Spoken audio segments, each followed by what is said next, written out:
The high, lonesome whistle of the locomotive cut through the silence of the high plains, a shriek of iron and steam announcing its arrival. In the town of Clearwater, Wyoming territory, the sound meant mail, supplies, and the occasional new face. Today, it meant one new face. The train hissed to a stop, bleeding steam and cinders onto the raw timbers of the station platform. Men in dusty hats paused their work, leaning on freight wagons or spitting tobacco juice into the street, their eyes fixed on the passenger car. From it, a solitary figure emerged, blinking in the harsh, late-afternoon sun. Lila Mae Carter descended the steps as if stepping into a different, harder world.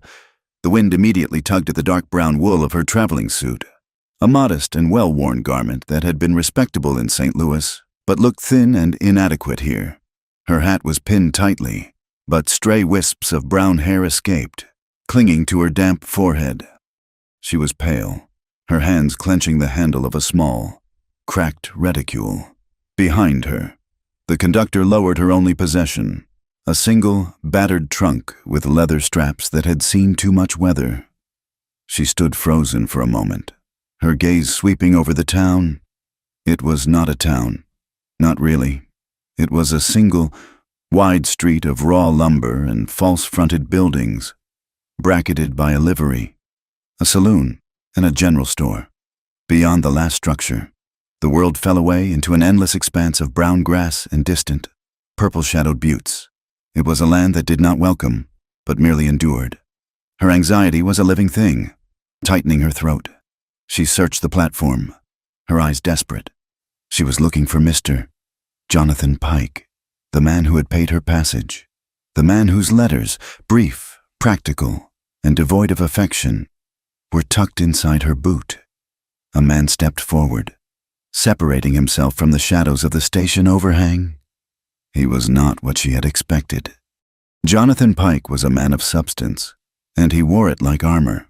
He was tall, his shoulders broad under a fine, black broadcloth coat. His boots were polished to a high sheen, and a gold watch chain was strung across his waistcoat. He was handsome, in a severe, sharp-edged way, with eyes the color of a winter sky. He did not approach her. He waited for her to approach him. Lila swallowed the dust and fear in her throat, picked up her reticule, and walked toward him, her steps hesitant on the rough planking. The heavy trunk remained where the conductor had left it. "Mr. Pike," she asked. Her voice was barely a whisper, stolen by the wind. He looked her up and down. It was not a greeting. It was an appraisal, the kind a man gives a horse he is considering buying, and finding wanting. His nostrils flared, just slightly. "You are Miss Carter," he stated. It was not a question. "Yes, sir, I am. I thank you for the passage. The journey was—" "You are smaller than I pictured," he cut in, his voice as flat and cold as a river stone. His gaze lingered on her face, noting the tiredness under her eyes, the faint scar on her chin she always tried to hide with powder. Lila's cheeks burned. "I am told I am a hard worker, sir. I am quick to learn, and I am not afraid of—" "Be silent," he said. She stopped, the words dying in her throat. The humiliation was instant and scalding, like hot water poured on her skin. Pike looked at her for another long, agonizing moment. He seemed disgusted, not with anger, but with a deep, profound disappointment. He had ordered one thing and received another. "Your letters," he said. His voice clipped, suggested a woman of constitution, of some refinement. I am refined," she whispered, knowing as she said it how flimsy she must look, how weary and wind-scoured. "You are plain," he said, not cruelly, but as a simple statement of fact. "And you are frightened." "I have no use for a frightened woman. This land eats the frightened." He turned his head and looked down the street, toward the squat building marked Harker's Mercantile. "I require a wife who can manage a household, host dignitaries from the East, and reflect my station. You look as though you would be startled by a closing door." "I would not, sir," she said, desperation making her voice shake. "I am strong. Please, just give me— I have changed my mind." The words hung in the dusty air. They seemed to echo in the sudden silence of the station. The few men lingering had drawn closer. Not to help, to listen. "Changed your mind," she repeated, the sound hollow. "I will not be taking you," Pike said. He reached into his waistcoat pocket and retrieved a small, leather purse. He opened it, extracted $2 silver, and pressed them into her hand.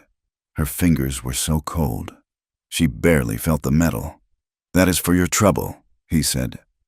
"I consider the price of your passage forfeit, a poor investment on my part." He motioned with his chin toward her trunk.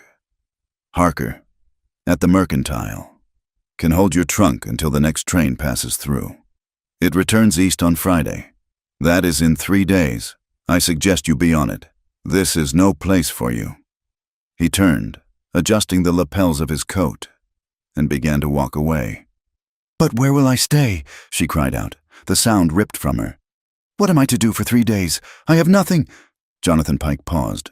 He looked back over his shoulder, his face impassive. "That is not my concern. I have found you unsuitable." He did not walk her to the general store. He simply left her. He strode to a fine, black buggy hitched near the livery, climbed in, and with a sharp snap of the reins, was gone in a cloud of alkali dust. Lila Mae Carter stood alone. The silver dollars felt heavy in her palm, an anchor of shame. She was speechless, humiliated, and utterly marooned. The silence that followed Pike's departure was broken by a low chuckle from 2 cowboys leaning against the saloon wall. One of them nudged the other. "Well, I'll be Pike sure is particular about his mail order stock." "Hush, boys," a woman's voice snapped. "Mrs. Harker," a woman built like a flour sack, stood on the porch of the Mercantile, her arms crossed, but her eyes, when they met Lila's, held no pity. They held only weary judgment. The townsfolk stared. They did not mock. Not all of them, but they stared.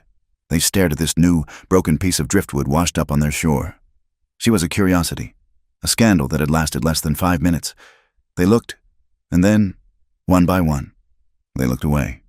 They went back to their business, leaving her to stand in the cooling air with her trunk and her $2. None helped. None offered a word. From across the street, sitting on the seat of a battered freight wagon, Eli Thatcher watched the entire thing. He had been in town for supplies, a monthly ritual he endured rather than enjoyed. His wagon was loaded with 2 sacks of flour, a heavy bag of coffee beans, salt, and a small keg of nails. He was a solitary man, carved from the same hard material as the land he worked.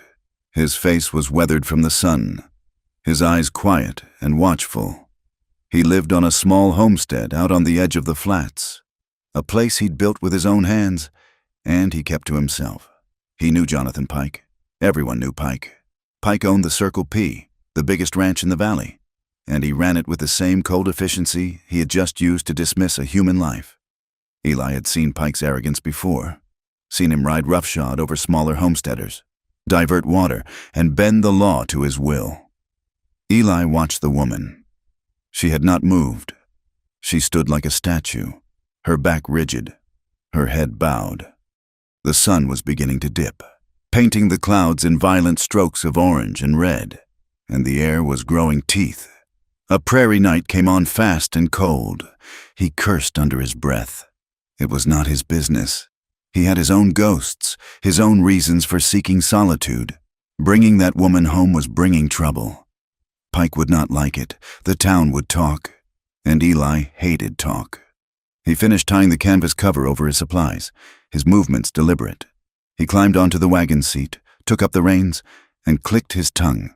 The mules strained, and the wagon creaked into the main street. He drove past the saloon. He drove past the Mercantile, and he saw her. She was still there. She had not cried. She seemed to have shrunk into herself, bracing against the wind that was now carrying the first real chill of evening. She looked up as his wagon passed, her eyes wide and haunted, like a deer caught in a trap. Eli pulled the mules to a halt. The wagon was silent, save for the jingle of the harness. He stared at the horizon for a long moment, At the coming darkness, he was wrestling with himself. It was a fool's errand. He was a fool. He wrapped the reins and climbed down from the wagon. His boots made a hollow sound on the boardwalk. He was not a large man, not like Pike, but he was solid. He stopped a few feet from her, careful not to crowd her. He pulled his hat brim lower, hiding his eyes. "Ma'am," he said. His voice was rough, like gravel, unused to polite conversation. Lila flinched, pulling her threadbare coat tighter. She looked at his worn boots, his canvas trousers, his scarred hands.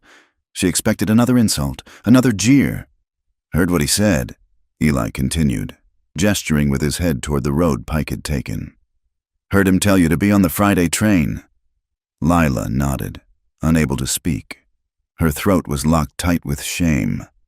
"Friday's 3 days off," Eli said, stating the fact. He looked at the sky. "Night'll be here in an hour. It'll drop 20 degrees when the sun's gone." He paused, clearly uncomfortable. He was not a man for speeches. "You can't stay here." Lila finally looked up, her eyes meeting his. I have $2. Sir, perhaps the hotel." Eli gave a short, harsh laugh. "The hotel is the top floor of that saloon. It ain't for ladies. And even if it was, Silas, the man who runs it, is Pike's man. He won't give you a room." He looked back at Mrs. Harker, who was now pointedly sweeping the porch, her back to them. "And Mrs. Harker won't take you in." The last sliver of hope in Lila's chest died. She was truly trapped. Eli shifted his weight, rubbing the back of his neck. He was angry. Angry at Pike for his cruelty. Angry at the town for its cowardice. And mostly angry at himself for what he was about to do. "I live out east," he said, nodding toward the empty plains. "Got a small homestead. It's not much, but it's warm." Lila stared at him, confused. "I got a spare room," he mumbled, kicking at a loose board. "It's just a cot, but it's clean." Her mind raced. He was a stranger. A rough man in a rough land. Her upbringing, what little of it was left, screamed at her to refuse. But her reality was colder. The sun was gone, and the shadows were turning blue. "I am offering you shelter, ma'am," Eli said, his voice firming up, as if he'd finally settled the argument with himself. "Just temporary. You can figure out your next move from there. Come Friday. I'll bring you back for the train, if that's your choice." "Why?" she whispered, the question torn from her. "Why would you help me?" Eli looked at her then, his eyes clear and steady. They were a deep gray, and they held no malice, only a profound, weary sadness. "Because I saw what he did," Eli said, "and it wasn't right, that's all." He turned to her trunk. "This all you got?" She nodded. He grunted, bent down, and lifted the trunk with an ease that surprised her. It must have weighed 100 pounds. He carried it to the back of his wagon and heaved it in among the sacks of flour. He walked back to her. "It's a long ride, an hour, maybe more." Lila looked at the silver dollars in her hand. They felt dirty. She looked at this stranger, who had offered her a roof when the whole town had offered her nothing. She was ashamed, but she had no choice, and a flicker of something she had not felt in a long time, defiance, stirred in her. She closed her hand around the coins. "Thank you, sir," she said, her voice small but clear. Eli nodded, avoiding her eyes again. "Wagons this way." He helped her up onto the hard wooden seat, his hand briefly touching her elbow. His grip was rough but impersonal. He climbed up beside her, unwrapped the reins, and with a soft, "Yeah," the wagon lurched into motion. As they rolled out of Clearwater, no one waved. No one watched, except from behind curtained windows. Lila did not look back. The journey was silent. The only sounds were the rattle of the wagon wheels on the hard-packed earth, the creak of the leather harness, and the constant sighing moan of the wind carving its way through the plains. The landscape was brutal and vast, a sea of darkening grass under a sky so big it threatened to swallow them. Eli Thatcher did not speak. He kept his eyes on the mules, his shoulders set against the chill. Lila sat beside him, her hands folded in her lap, her body rigid with a mixture of fear and exhaustion. She did not know if she had escaped one trap only to fall into another. This man was a mystery. He was kind, or he was pretending to be. He was respectful, or he was patient. She had learned long ago that men were rarely what they seemed. But as the miles passed, and he made no move to speak to her, or even look at her, a small part of her tension began to ease. He was not Pike. He did not carry himself with that air of ownership. He seemed as solitary as she felt. They arrived at his homestead just as the last light bled from the sky. It was not a ranch. Not really. It was a cabin. Small but sturdy, built of hand-hewn cottonwood logs. A small, solid-looking barn stood nearby, along with a chicken coop and a well-fenced corral. It was a place built for survival, not comfort. It was the home of a man who expected nothing from the world but what he could take with his own 2 hands. Eli halted the mules and set the brake. "We're here." He got down and came around to her side. He offered his hand. She hesitated, then placed her gloved fingers in his. He helped her down, his grip strong, and released her immediately. "I'll tend the mules," he said. "Cabin's unlocked. Stove is in the corner. There's coffee in the tin by the sink." He led the mules toward the barn without another word. Lila stood for a moment, the trunk at her feet, and looked at the cabin.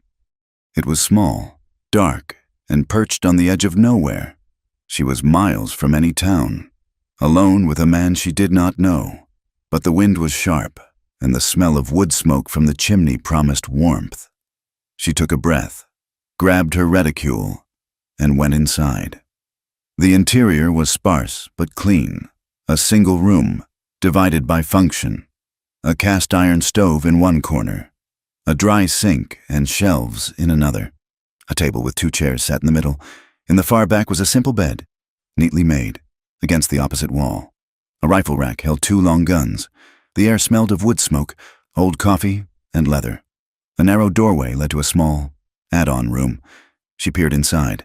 It was small, barely larger than a closet, containing a narrow cot, a small, 3-legged stool, and a single window. When Eli entered 10 minutes later, stamping the cold from his boots, he found her standing by the stove, her coat still on. "That's your room," he said, gesturing to the small space. "It was meant for, well, it's just storage now. But the cot is clean. It's, thank you, Mr. Thatcher." "Just Eli," he said, not looking at her. He moved to the stove and shook the coffee pot. "I was about to make supper. It ain't much, beans and bacon." "I can help," she offered, taking a step forward. "No need. You sit." He pointed to the table. They ate in an awkward, humming silence.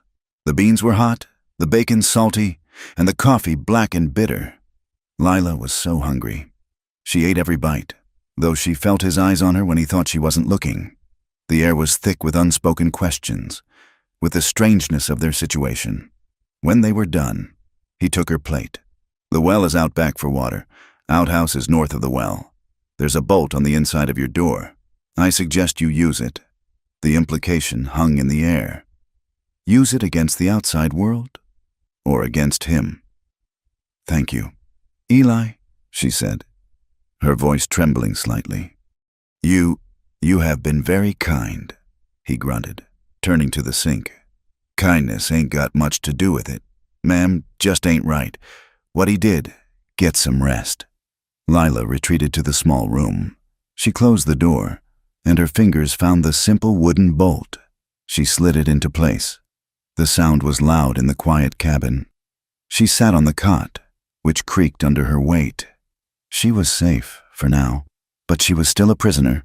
That night, neither of them slept, in her small, dark room. Lila lay rigid on the cot, still in her clothes. The walls were thin. She could hear every sound, the scrape of his boots on the floor, the pop and crackle of the stove as he added another log, the sigh of the wind as it clawed at the corners of the cabin. She was haunted by the strangeness of it all. Hours ago, she had been a prospective bride. Now she was, what, charity? A burden? She thought of Pike's cold eyes, his voice dismissing her. Unsuitable.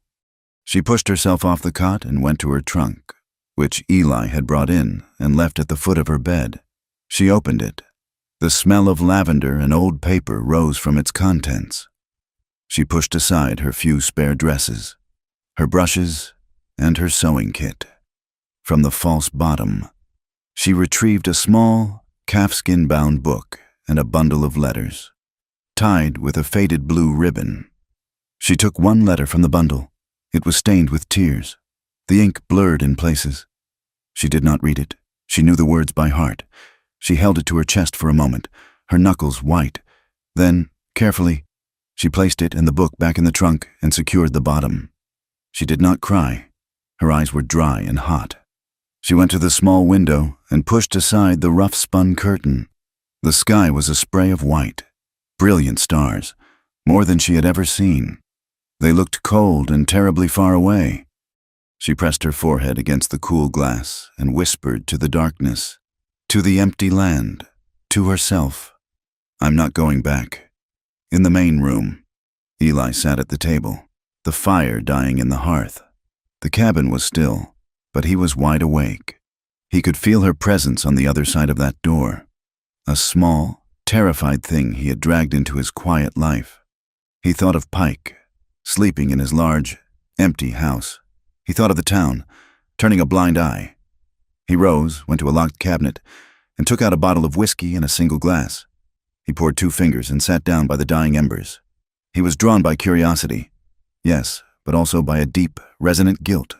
He knew what loneliness was. He knew what it was to be judged. He drank the whiskey in one long pull, the burn familiar and sharp. He stared into the glowing coals, his face a mask of old sorrows. Ain't right, he muttered to the empty room, the words swallowed by the shadows. Ain't right, what he did to her. The first dawn on the homestead was a shock of cold and quiet. Lila woke on the narrow cot to a silence she had never known, a stillness so deep it felt like the world had forgotten her. She bolted her door, but the cabin was already empty. Through the small window, she saw Eli in the corral, his breath a white plume as he saddled his horse. She rose, her body aching from the wagon ride and the unyielding cot. Her hands, soft from factory work, felt useless. She knew, with a certainty that settled in her stomach like a stone, that she could not be a guest. Charity was a bitter-tasting bread, and she had eaten her fill of it. When Eli returned 2 hours later, chilled by the morning air, he found the fire in the stove roaring, a pot of coffee brewing, and Lila, her face smudged with soot, wrestling with a heavy cast-iron skillet. She had found his meager supply of bacon and flour and was attempting to make flapjacks. They were thick, slightly burned, and the best thing he had tasted in a year. They ate at the table, the silence stretching between them. The chickens, she said, her voice small. I heard them. I can feed them, if you tell me what. Eli looked at her. Her dark traveling suit was already impractical. He finished his coffee and stood. I'll show you. And so, life on the ranch began. It was a life of hard, grinding repetition. Her world shrank to the cabin, the chicken coop, the wood pile, and the well. The well was her greatest enemy. Hauling the bucket up hand over hand left her palms raw. The first time she tried to carry 2 full pails from the well to the cabin. She slipped in the mud, soaking her skirt and losing every drop.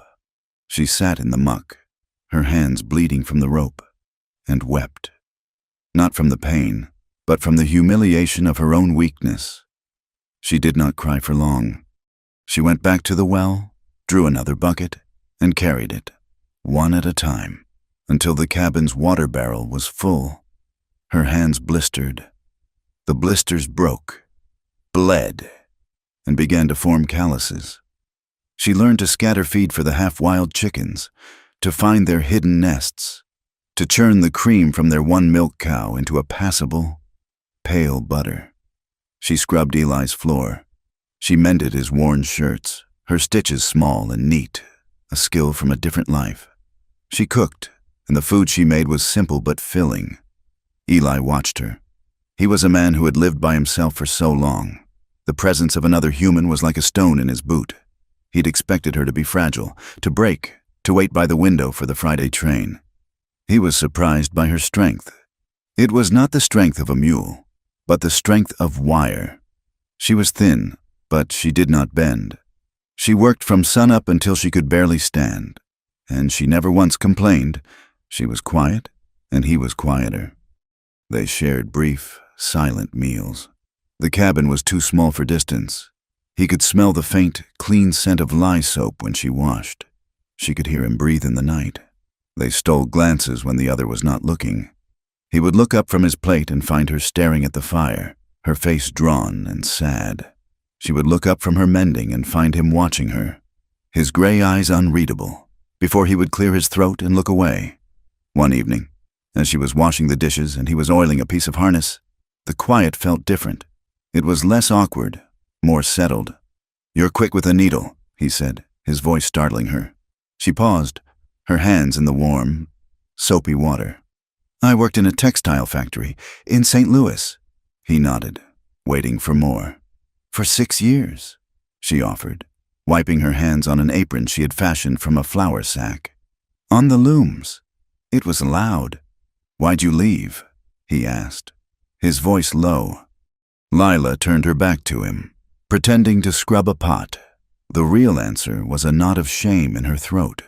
The factory owner's son, the unwanted attentions, the lies they told when she refused, the loss of her job and her lodgings in the same terrible week. The mail-order advertisement had been an act of pure desperation. "The work was hard," she said, the half-truth tasting like ash. "And there was no family to keep me there?" She did not speak of her father. She never spoke of her family. Eli seemed to understand her evasion. He did not press. Instead, he offered a piece of himself. A trade. "My folks are gone," he said to the piece of leather in his hands. "Had a younger brother, Silas. He was loud." Eli almost smiled at the memory. "Full of fire. He loved this land. Wanted all of it." "Where is he?" she asked, turning. Eli's hands stilled. "He died 5 years ago. In a range war just south of here. Fought over a patch of grass and a trickle of water. He was 20. The quiet that filled the cabin after that was heavy with the ghosts of people they had both lost. The next day, he was fixing a stretch of fence near the corral, a post split by the last hard frost. Lila came out, her thin coat wrapped tight, carrying a cup of hot coffee. "I can help," she said. He grunted. "This ain't mending, ma'am. I can hold the post straight," she insisted. "While you tamp the earth?" He looked at her, at the fierce set of her jaw, and nodded. "All right, but it's heavy." He dug out the old post and set a new one, cut from juniper. "Hold it steady," he commanded. She wrapped her arms around the rough-hewn wood, trying to hold it perpendicular to the earth. It was heavy, and it wobbled. "You ain't tall enough to get a good hold," he said, frustrated, but not at her. "At the situation, you'll need to climb the first rail, brace it with your hip." She looked at the fence rail. It was a high step. She put her foot up, but her skirts were too tight, her reach too short. Before she could protest, Eli moved behind her. "Here," he said. He put his hands on her waist.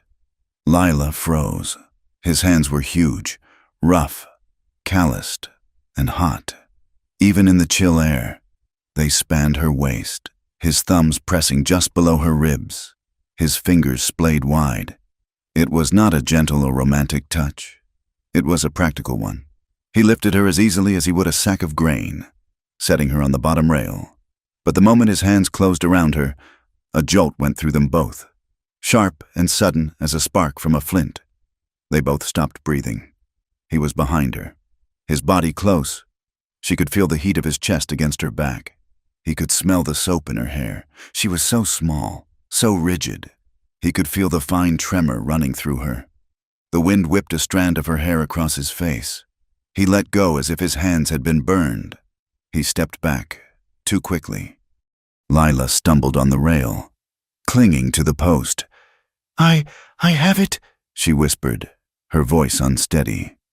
"Right," Eli said, his own voice thick.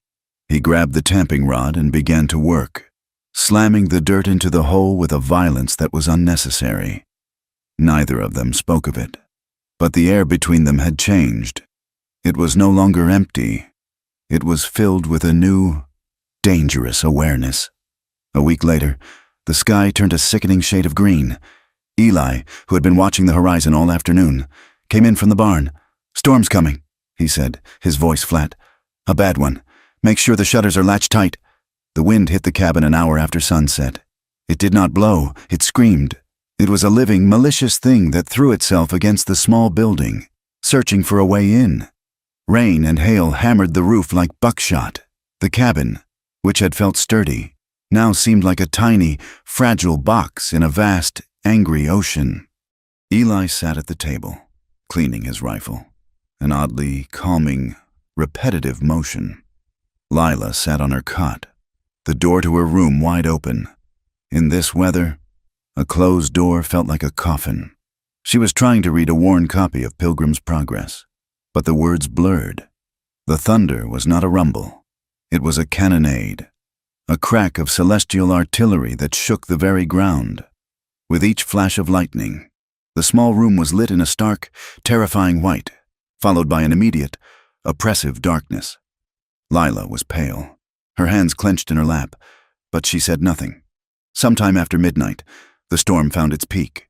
A bolt of lightning struck something nearby, a tree, or the earth itself, with a sound that was not a sound, but a physical blow. The world split open with white light and a deafening crack that vibrated in their bones. Lila screamed. It was not a small cry of fright. It was a raw, terrified shriek, torn from the deepest part of her. She scrambled off the cot, her eyes wide and blind with terror, and huddled in the corner of her room, her hands over her head. "It's just the storm, ma'am," Eli said, rising. But she was not listening. She was gasping, hyperventilating, her body shaking in a way that had nothing to do with the cold. She was trapped in a memory. "Lila," Eli said, his voice sharper. He moved to her doorway. She was rocking, her knuckles white. He lit the lantern on the table, and the small, steady flame pushed back the shadows. He approached her, slow, as he would a spooked mare. "Lila May," he said, his voice dropping, becoming softer. He knelt, not too close, and set the lantern on the floor. "It's just lightning. It's past. You're safe." "No," she gasped, the words strangled. "No, please, no, I can't breathe. He's holding me under. It's so cold." Eli's blood ran cold. He was not in the cabin anymore. He was in her memory.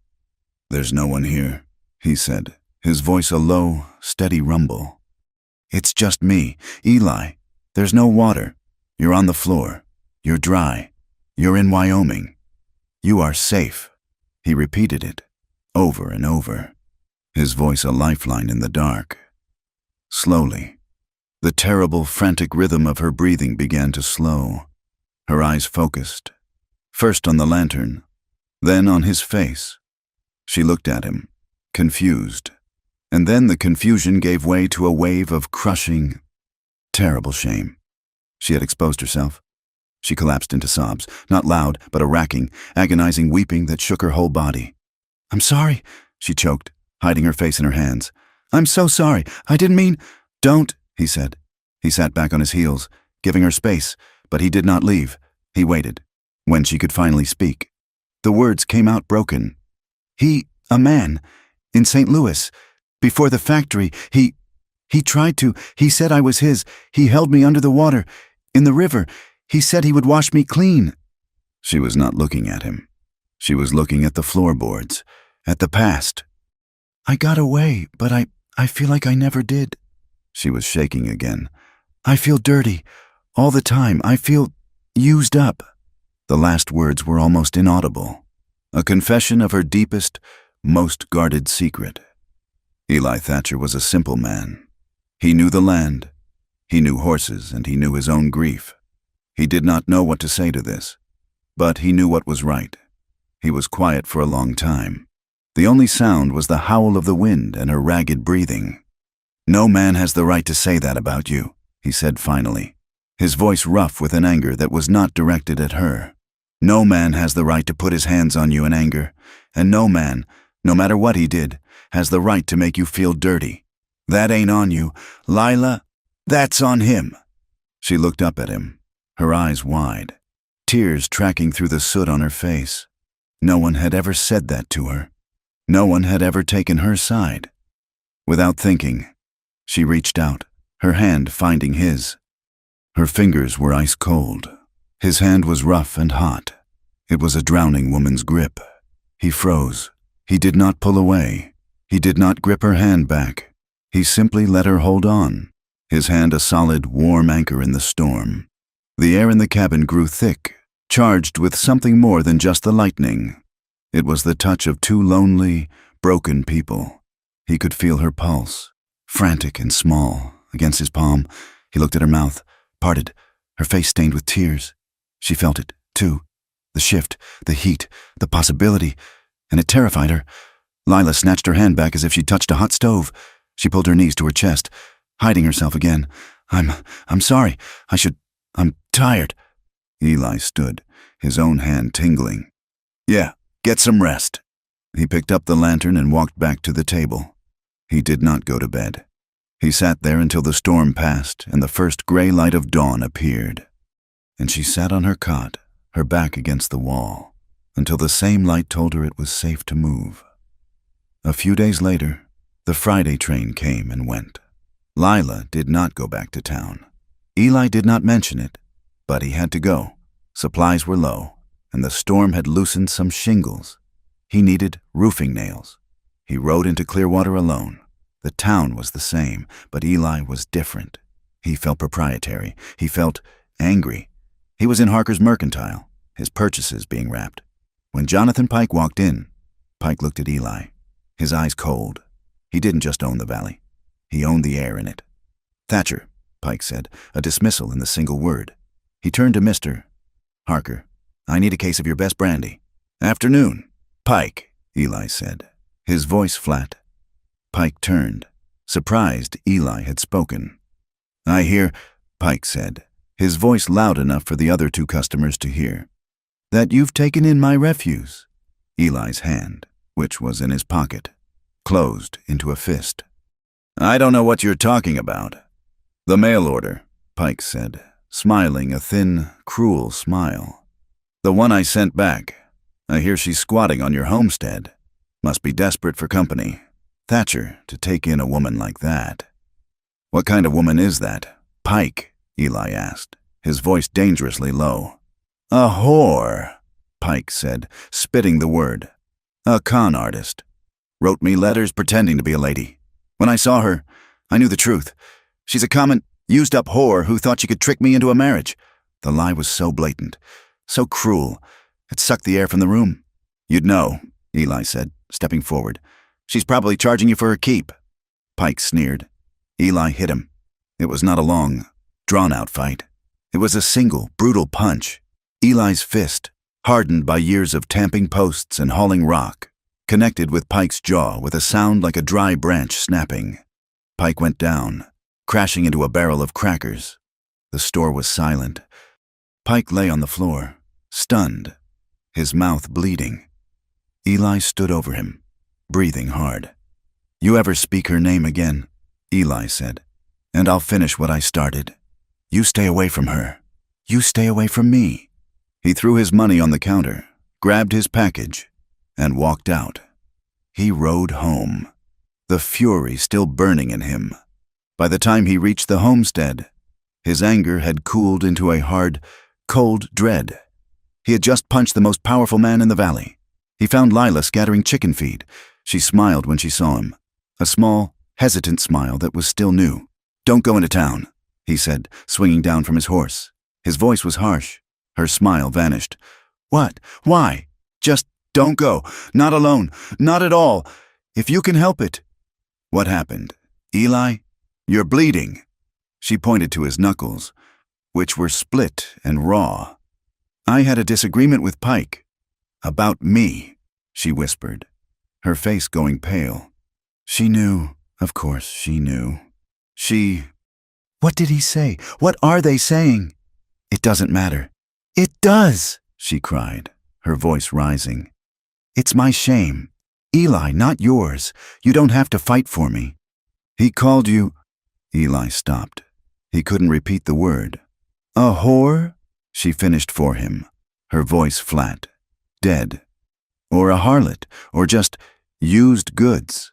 I am used to people looking at me with disgust. Eli. Eli grabbed her arm. Not hard, but enough to make her look at him. His gray eyes were on fire. I never have, he said, his voice low and fierce. Not once. I ain't them, and I ain't him. I don't look at you and see disgust. I just see you. He let go of her arm, the place where his fingers had been burned. He turned and stalked to the barn, leaving her standing by the chickens, her world tilting on its axis. That night, the silence was unbearable. It was not the peaceful quiet of two people comfortable in their solitude. It was the charged, humming silence of a lightning strike about to happen. After their silent supper, Lila went outside. The air was cool, and the sky was full of stars. She could not stay in the cabin. She could not breathe. She heard the thwack of an axe biting into wood. She walked around the side of the cabin. Eli was at the wood pile. He had taken off his shirt, despite the chill. His undershirt was damp with sweat, clinging to the broad muscles of his back and arms. He was chopping wood with a furious, desperate energy, as if trying to split his own anger in two.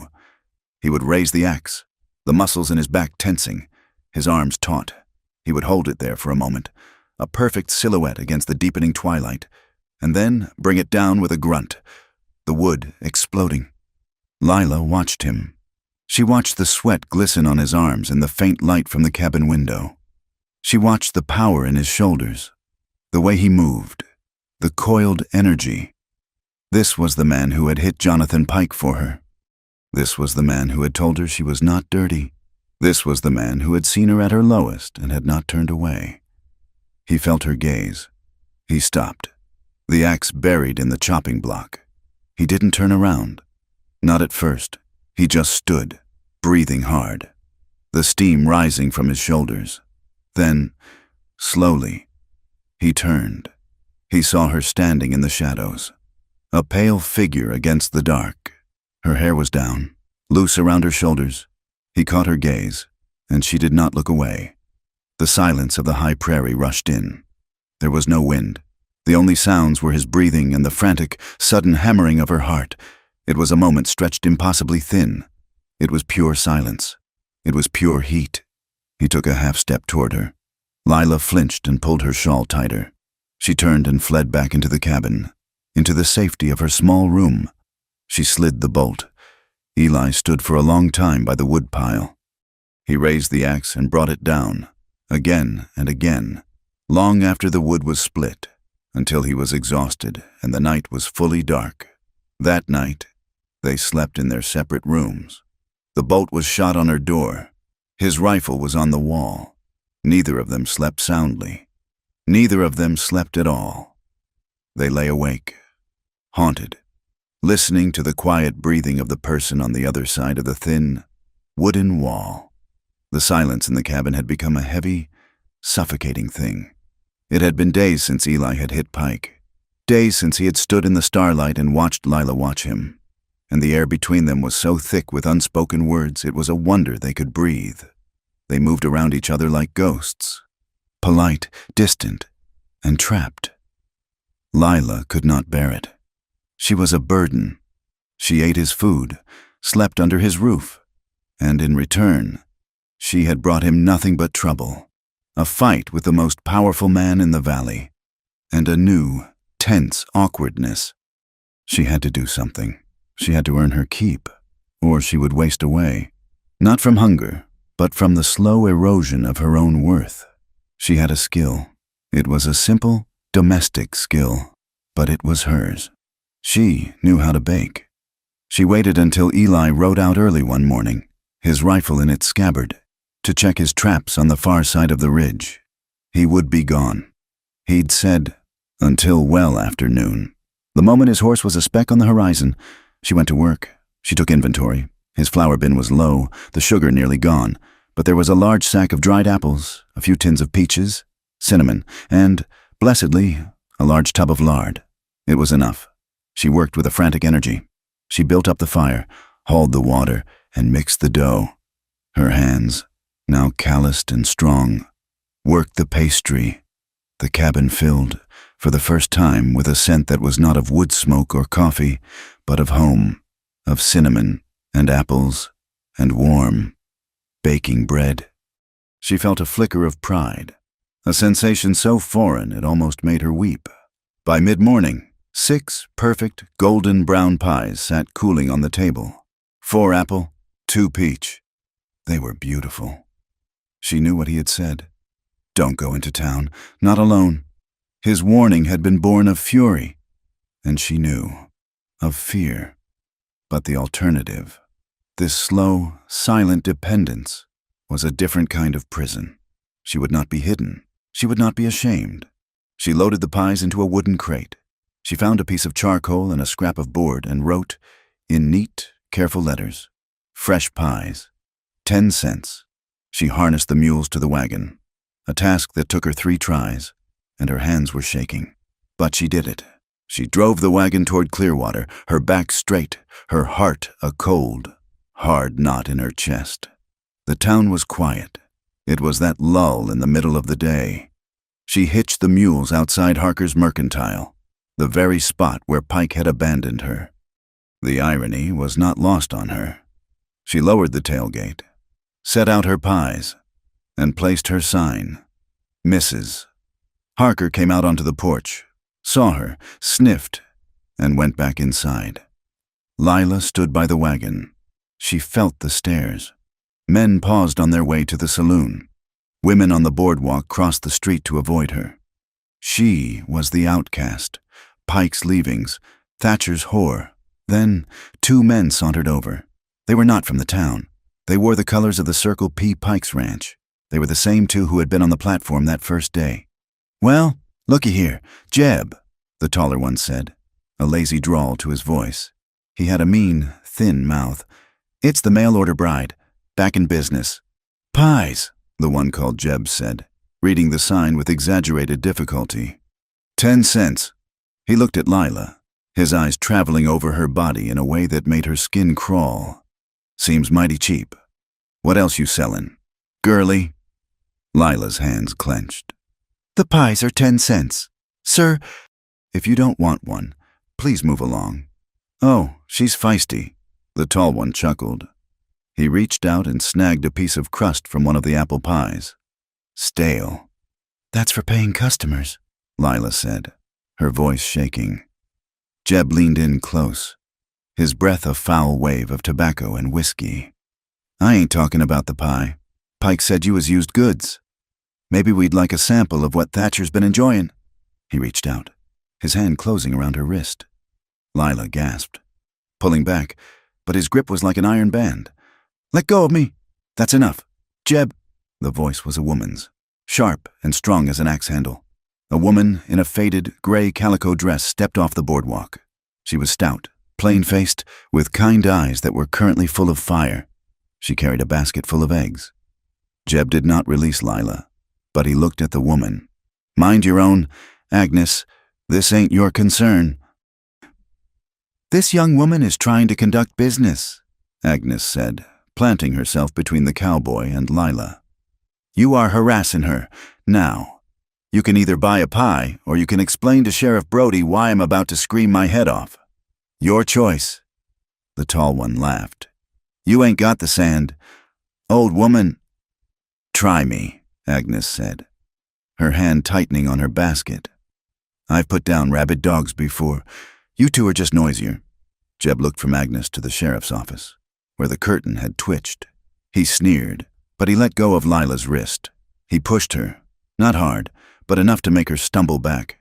"Whatever, she's probably poisoned him anyway." The 2 men laughed and swaggered into the saloon. Lila was breathing hard, rubbing the red mark on her wrist. "You all right, dear?" Agnes asked, her voice softening. Lila nodded, unable to speak. "My name is Agnes Miller," the woman said. "My farm is 2 miles south.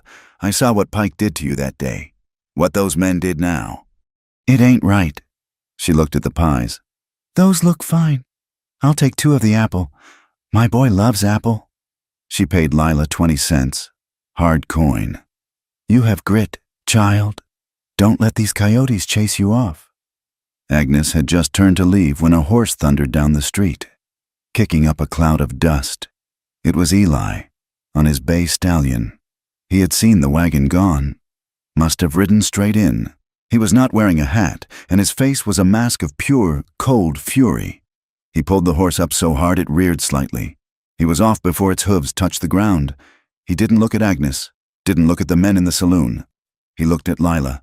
Get in the wagon, now, he said. His voice was not loud. It was worse.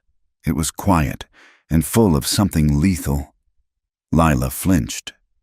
Eli, I said, now. From the saloon porch, Jeb, who had come out to watch, called out, Hey, Thatcher, looks like your property got loose. You best keep her on a shorter rope. Eli went rigid. He turned, very slowly, toward the saloon.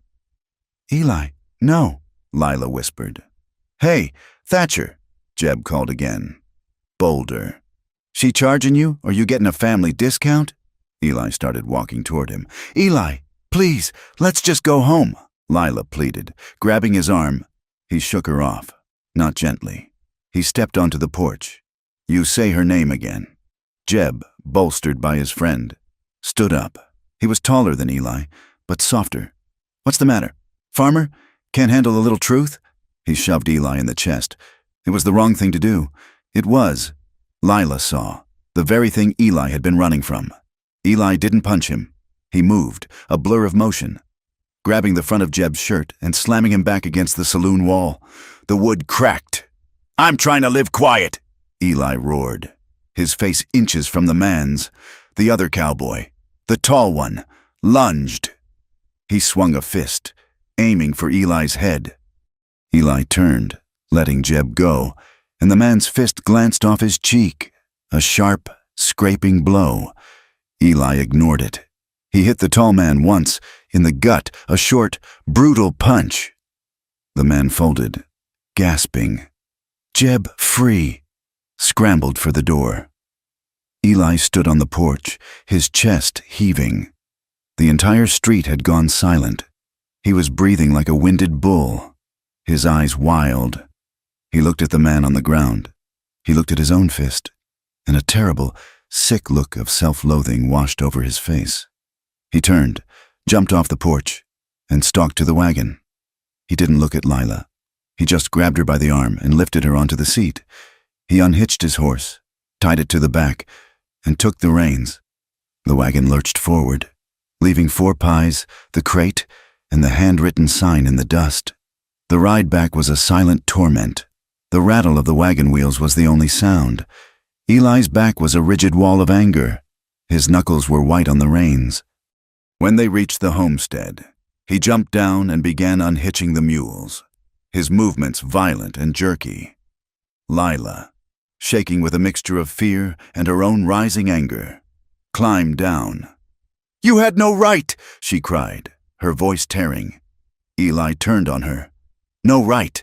I told you not to go. I told you what this place was, what he was. What were you thinking?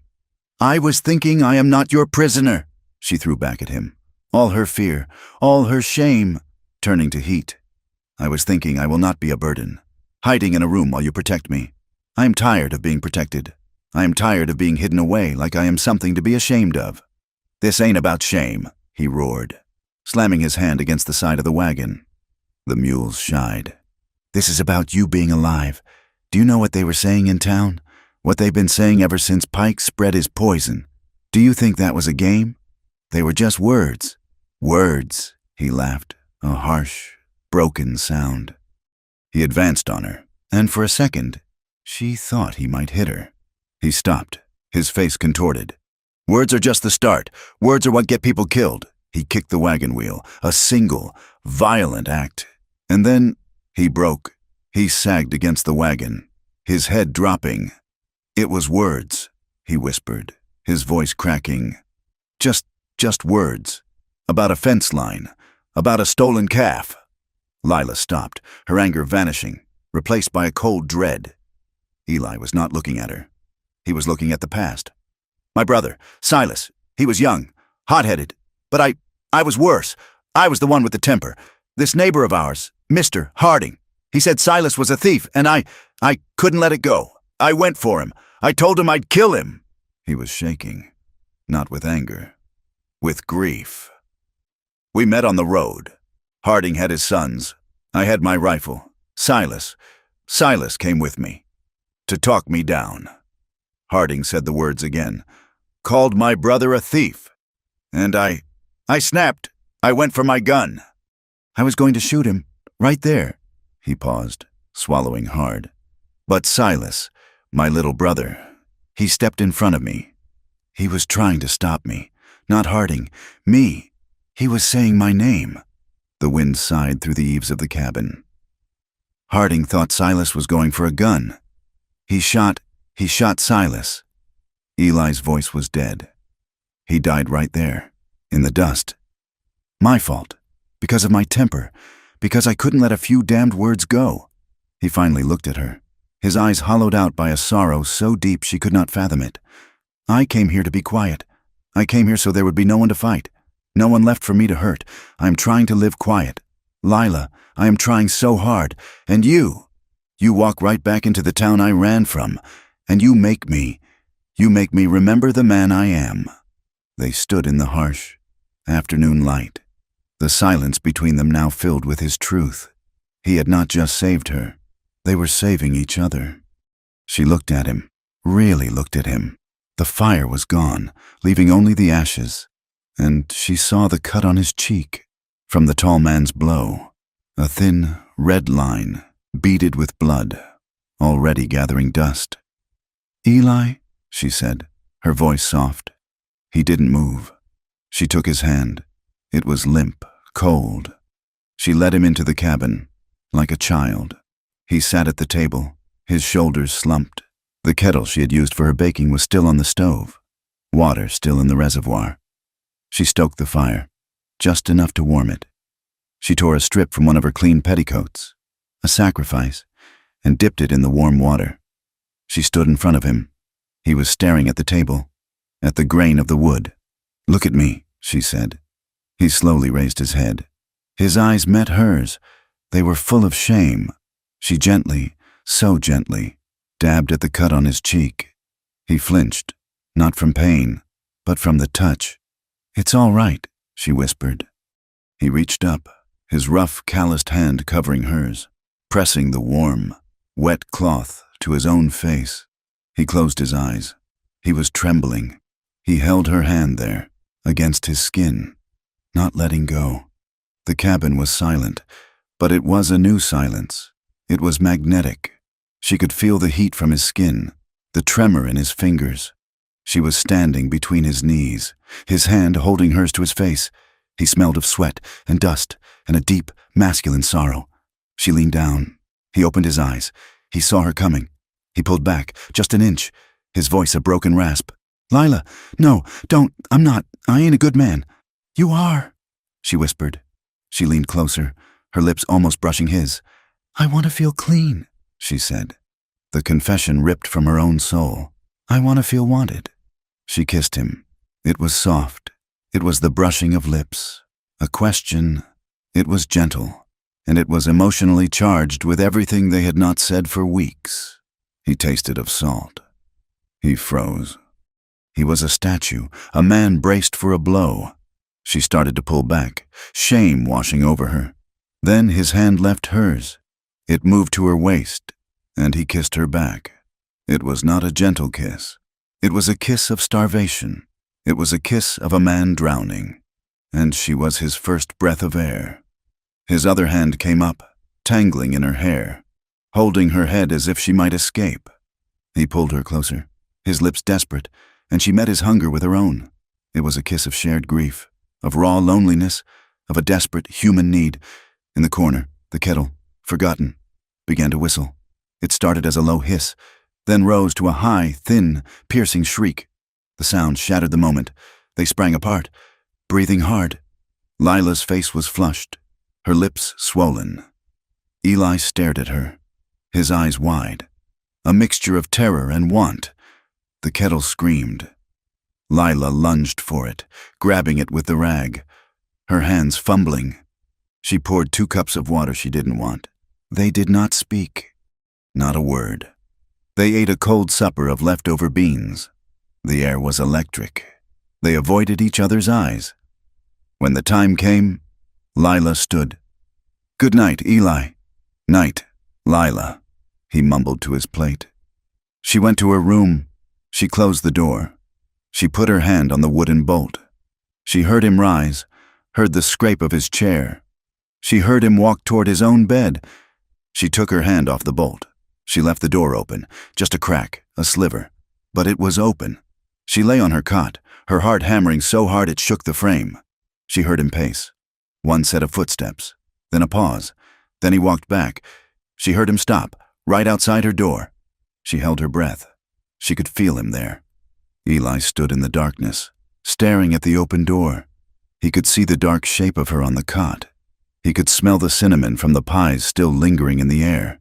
He wanted to go in. He wanted to lie beside her. He wanted to feel her hand in his, but he thought of Silas. He thought of the man on the saloon porch. He thought of the violence in his own hands. He was trembling. He was afraid. Not of her. He was terrified of himself. He rested his forehead against the doorframe, his eyes closed, his knuckles white. He could not. He would not. He would not be the man who hurt her. He turned and walked to his own cold bed on the far side of the room. The next morning, the fragile, terrifying spell was broken by the sound of a horse. It was not a gallop. It was a steady, official trot. Eli, who was already by the corral, looked up. "Sheriff." Sheriff Brody rode in. He was an older man, his face etched with the weariness of a man who enforced the peace between impossible forces. He did not dismount. "Eli." He nodded. He saw Lila, who had come to the cabin door, her shawl pulled tight. "Ma'am." "What is it, Sheriff?" Eli asked, his hand resting on the corral fence. "I'm here officially." "Eli," Brody said, looking uncomfortable. "Jonathan Pike filed a formal complaint. He's claiming this woman," he nodded at Lila, "is squatting on your land, and he cited territorial statutes on vagrancy and immoral cohabitation." "We are not," Lila began, her face pale. "It doesn't matter what you are, ma'am." The sheriff cut her off, not unkindly. "It matters what he says you are. And he owns the bank, the freight office, and half the grazing land in this valley. The law has to listen." "You're going to arrest her?" Eli said, his voice dangerously low. "I don't want to, Eli. You know I don't. I told him he was being a bastard. But he's right. On the letter of the law. She ain't your kin. She has no title here. He's demanding I remove her. And if she won't go, then I have to arrest her for vagrancy, and you for harboring her." Brody sighed, taking off his hat and wiping his brow. "I bought you time. I told him I'd handle it. He's giving you 2 days. In 2 days, she has to be gone. Not from town, just from here, from your land. If she's still here on Friday, Eli, I'm coming back with a wagon. I'm sorry. It's the best I can do." The sheriff turned his horse and rode away, leaving the two of them standing in the dust. The silence that followed was awful. The ultimatum hung in the air. 2 days. Eli was pacing. He was trapped. He looked at the cabin, at his small, quiet life. He looked at Lila. She was staring at the ground. Defeated. He stopped. He had run from his past. He had run from his temper. He had run from his own heart. He was done running. "Marry me," he said. Lila's head snapped up. "What?" "Marry me," he repeated, his voice flat, practical. "It's the only way. He can't have a wife arrested for squatting on her husband's land. The cohabitation charge. It's gone. It's a piece of paper. It's a name. It'll keep you safe." He was offering her his name, his protection. He was offering her the very thing she had been denied. But Lila looked at his face. He was not looking at her with the desperate hunger of the night before. He was not looking at her with love. He was looking at her like a problem, a puzzle he had to solve. The kiss had not been a beginning. It had been a mistake. "No," she said. "Lila, be reasonable. It's the only way." "No!" Her voice was stronger now, colder. "Why not?" he demanded, frustration rising. "It's just a name." "Because I will not," she cried, the words torn from her. "I came here on a piece of paper to be a bride. I will not be forced into it again. I will not marry a man because he pities me. I will not be your good deed. Eli, I will not be your penance for Silas." "It ain't pity," he yelled. "What is it then?"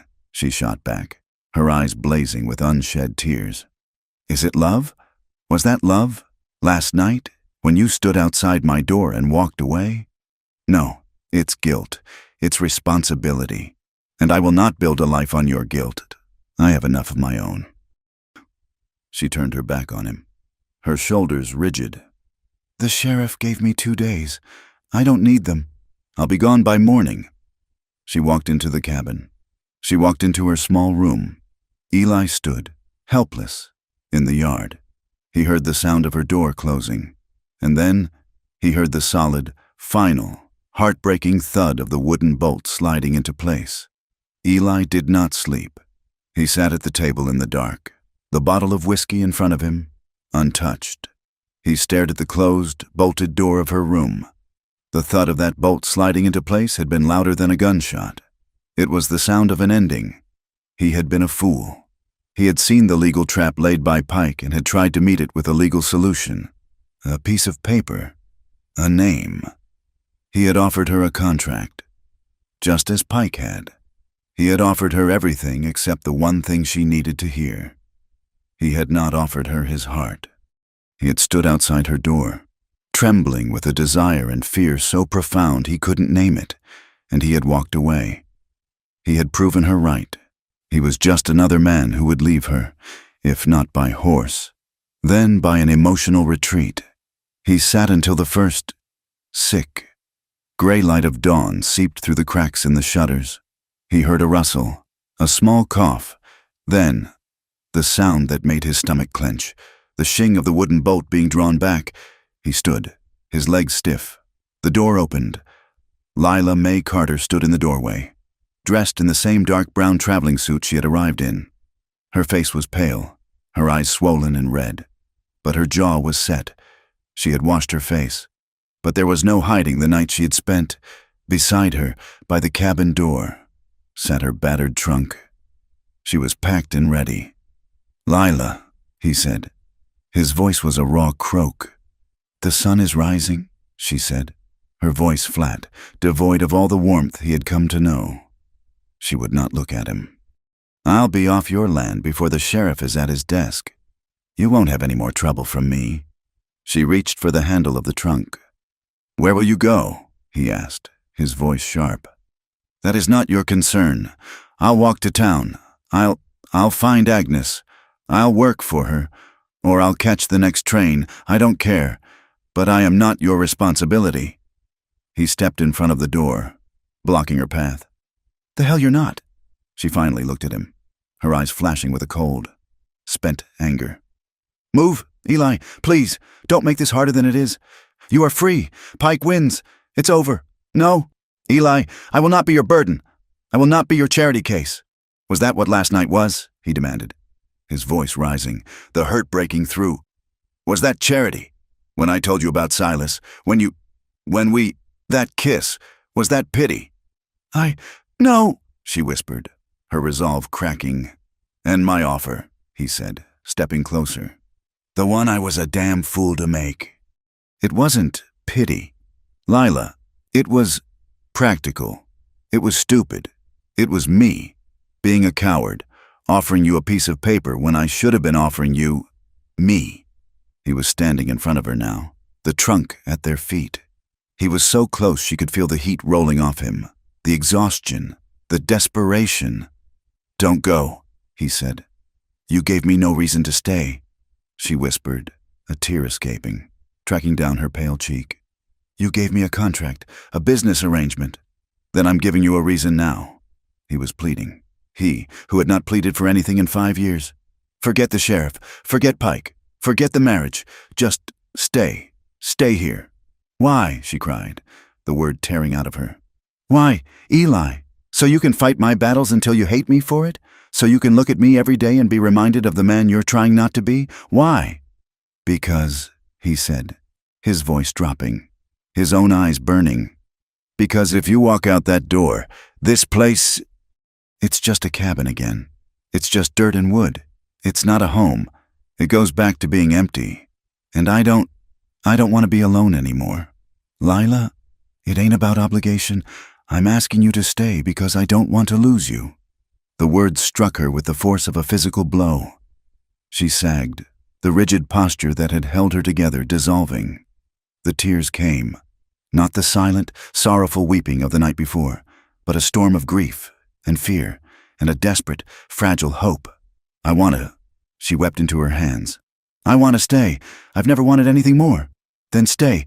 I can't, she sobbed, looking up at him, her face naked with her terror. I am so scared. Don't you see? I am scared of this. I am scared of you. I am scared of needing, of wanting to stay. Every man I have ever trusted, Eli, every single one, every man I've trusted has left me broken. Every man I have ever needed has left me ruined. His heart, which he thought had died with Silas, cracked wide open. He saw it all.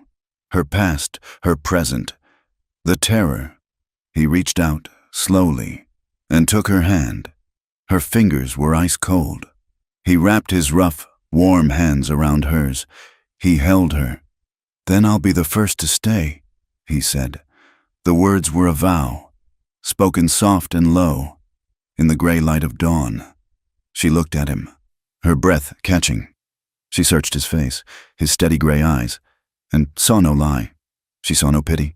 She saw only a man who was just as broken as she was, and who was not running.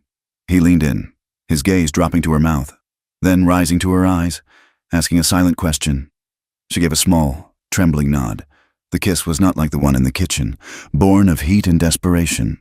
This was a kiss of profound longing, of agonizing restraint. It was a promise before it was a passion. It was the taste of salt from her tears, and the taste of coffee and whiskey from his sleepless night. It was gentle. It was a question, she answered. Her hand, the one he was not holding, came up to his stubbled cheek. She held him. She kissed him back, and the restraint shattered. The longing spilled over, becoming something deeper, something fierce. His other hand went to her waist, pulling her against him, off her feet, until she was flush against the solid wall of his chest. His hand tangled in her loose hair, his fingers gripping, as if to anchor himself. It was a kiss that spoke of lonely nights, of deep, unvoiced hungers, of two solitudes colliding. It was a kiss that said, "You are here, you are real." He broke from her mouth, his lips moving to her cheek, her temple, her closed eyelid, his breath hot and ragged. "Lila," he murmured, his voice thick. "Eli," she breathed, her hands clutching his shirt. He looked at her, his eyes dark. "I ain't like them," he said, a raw promise. "I will not break you." She nodded, her eyes full. She trusted him. In this one fragile moment, she trusted him with everything. He lifted her, he carried her. He did not take her to her small, cold room. He carried her past the bolted door, to his own bed in the corner of the cabin, the bed that had been empty for 5 long years. He laid her down on the patchwork quilt, and the morning light, now warm and golden, spilled over them. He did not rush. This was not a taking. It was a discovery. His rough hands, the hands of a farmer and a fighter, were impossibly gentle. He unfastened the tiny buttons of her traveling suit, one by one, his fingers trembling. He was unpeeling the layers of her protection. Her pain. She watched him, her heart hammering.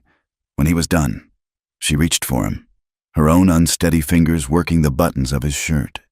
She was unfastening his armor, the layers of guilt and solitude he had worn for so long.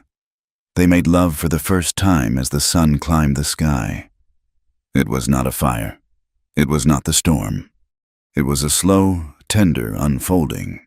It was hesitant, and then it was sure. It was two people, scarred and wary, finding a place of absolute safety. It was his desperate, gentle attempt to prove he would stay, and her terrifying, brave decision to let him. Every touch was a question. Every slow, deep kiss was an answer. It was a healing. In the stillness after, they lay tangled in the quilt, the cabin silent save for the crackle of the dying fire and the sound of their breathing. The sun was high, streaming through the window he had boarded up and then uncovered. She was tucked against his side, her head on his chest, her hand splayed over his heart. It beat, slow and steady, under her palm. This, she thought, was the most dangerous moment. The silence after the vulnerability. She had given him her body. Now, if she was to stay, she had to give him the rest. "Eli?" she whispered to his skin. "I'm here," he murmured, his lips brushing the top of her hair. "I ain't going nowhere." "My name," she said, her voice small. "It isn't Lila Mae Carter." He went very still, but his arm, the one around her, tightened, holding her fast. He waited. "My father. His name was Llewellyn. I buried it, and the Carter I took from a character in a book. It seemed respectable." She took a shaky breath. This was the part that could break everything. "You asked me why I left St. Louis. I told you a story about a factory. It was true, but it wasn't the first truth." She felt his chest rise and fall. He said nothing. "I was 16. My father, he was a good man. Once, but the drink, it took him. It took everything. He had debts, to a woman in the city."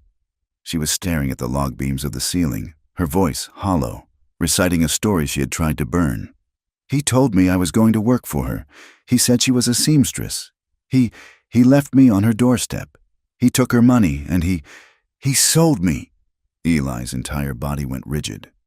A low, terrible sound vibrated in his chest, a growl of such profound rage it frightened her. "Eli, he what?" The words were ripped from him. "It wasn't a dress shop," she continued, the words coming faster now, tumbling out, a confession in the dark. "It was a brothel, for rich men, by the river." She was shaking now, the memory, always just beneath the surface, claiming her. "I was there for 3 years. I learned to be quiet. I learned to be small. I learned to go away, to be a ghost." She told him about the man who liked to frighten her, the man who held her under the river water, who told her he was washing her clean. "That night, I ran. He thought he'd killed me.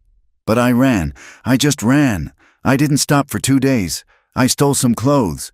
I found the factory. I changed my name. I saved every dollar, every cent. I thought if I came west, if I came to Wyoming, it would be clean. I thought I could be new. I thought I could wash it all away," she finished, breathless. The silence in the cabin was a crushing weight. She had told him. She had given him the one, final, ugly truth. She waited for the disgust. She waited for him to recoil, to pull his arm away, to call her what Pike had called her. He didn't move. He was shaking. His whole body was trembling with a rage she had only seen him direct at Pike's men, but it was not for her. He rolled, moving her, pulling her on top of him so she had no choice but to look him in the face. His eyes were full of a devastating, terrible pain, and of a fury that was not at her. It was at the world. He was devastated, but she saw, with a clarity that stunned her. He was not repelled. He held her face between his two rough hands.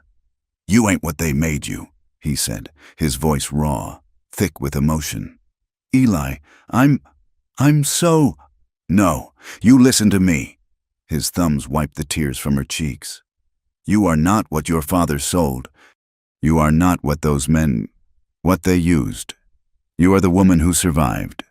You are the woman who ran. You are the woman who stood on that platform, terrified, and didn't crumble. You are the woman who baked pies and faced down those bastards in town. You are what you choose now." He pulled her down to him. And you chose to live. You chose to be here. You chose me. He held her, tight, rocking her, his face buried in her hair. And I choose you. All of you. Do you hear me? Lila? All of it. She held on to him, and for the first time since she was 16 years old, she let go. She wept, not for what she had lost, but for what, against all odds, she had just found. Lila woke the next morning to the smell of coffee and bacon. She woke alone in the big, warm bed, the quilt piled around her. For a moment, a cold, familiar panic seized her. He was gone. It had been a dream. Then she heard it, a low, tuneless humming. She sat up, wrapping the quilt around her shoulders. Her body was sore, but it was a good soreness, a living soreness. She padded, barefoot, to the edge of the main room. Eli was at the stove, his back to her. He was wearing his trousers, his feet bare, his suspenders hanging loose. He was cooking, he was humming. He turned, a plate in his hand, and saw her. He stopped. A slow, warm, unpracticed smile spread across his face. It was the first time she had ever truly seen him smile. It lit his gray eyes, chasing the shadows. "Mornin'," he said, his voice soft. She looked at the table. It was set, not with one plate, as it had always been, but with two plates, 2 forks, 2 tin cups of coffee. It was the smallest, most ordinary thing. A man making breakfast, an extra plate. But to her, it was everything. It was a future. It was a home. She burst into tears. Not the hard, racking sobs of her past, but quiet, soft, healing tears. Eli's smile vanished, replaced by pure panic. He dropped the plate on the stove and was at her side in an instant. "What is it? Are you hurt? Did I? Lila, what's wrong?" She laughed, a watery, broken sound, and threw her arms around his neck, burying her face in his warm chest. "No," she whispered, her voice muffled. It's just, no one has ever made me breakfast before." He went still. Then his arms, the strong, solid arms that had held her all night, wrapped around her, holding her up. He rested his chin on the top of her head. He, too, was shaking. Life on the homestead shifted. The sheriff's deadline of Friday passed. He never came. The cabin was no longer 2 separate, lonely worlds. It was one. He taught her how to sight his rifle. She taught him how to bake bread that wasn't as hard as a brick. They ate together. They worked together. They slept together. The small cot in her old room was piled with blankets. Forgotten.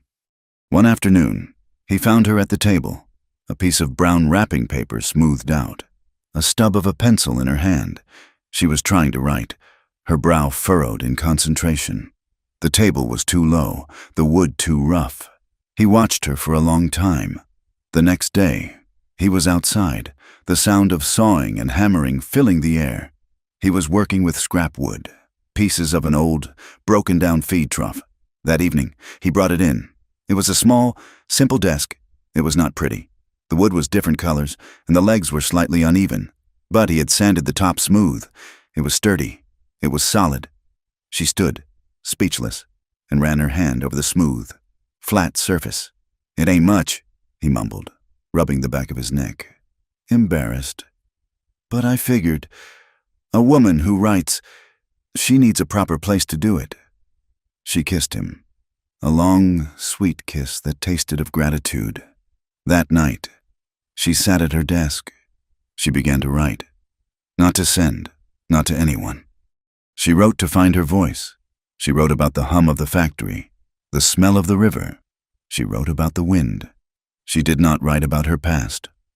Not yet, but she was. Letter by letter, writing her future. The peace, hard won, did not last. The world outside their small patch of land had not forgotten them. They were washing dishes one night, the lantern casting a warm, yellow glow. Lila was washing, Eli drying, a comfortable, domestic silence. Crash, the sound of shattering glass, violent and sudden. A rock, the size of a man's fist, flew through the window, skidded across the floor, and came to rest by the hearth. Before the rock stopped rolling, Eli had thrown Lila to the floor and had the rifle from the rack.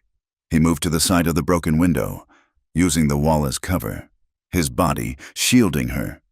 "Who's there?" he roared into the blackness. "Show yourself." There was no answer, only the sound of a horse, already at a full gallop, fading into the distance. He waited, the rifle steady, for 5 full minutes. Nothing. He finally lit another lantern, his face a mask of cold granite. He looked at Lila, who was trembling, but unharmed. He went to the rock. There was a piece of dirty paper tied to it with twine. He unrolled it. The letters were crude, written in charcoal. "Whore keeper." Lila saw the old, familiar rage return to his face, the tightening of his jaw, the white in his knuckles as he held the rifle. The man he was trying to bury was right there, on the surface. She stood up and walked to him. She gently took the paper from his hand. "It's just a rock, Eli," she said, her voice quiet but firm. "It's just words."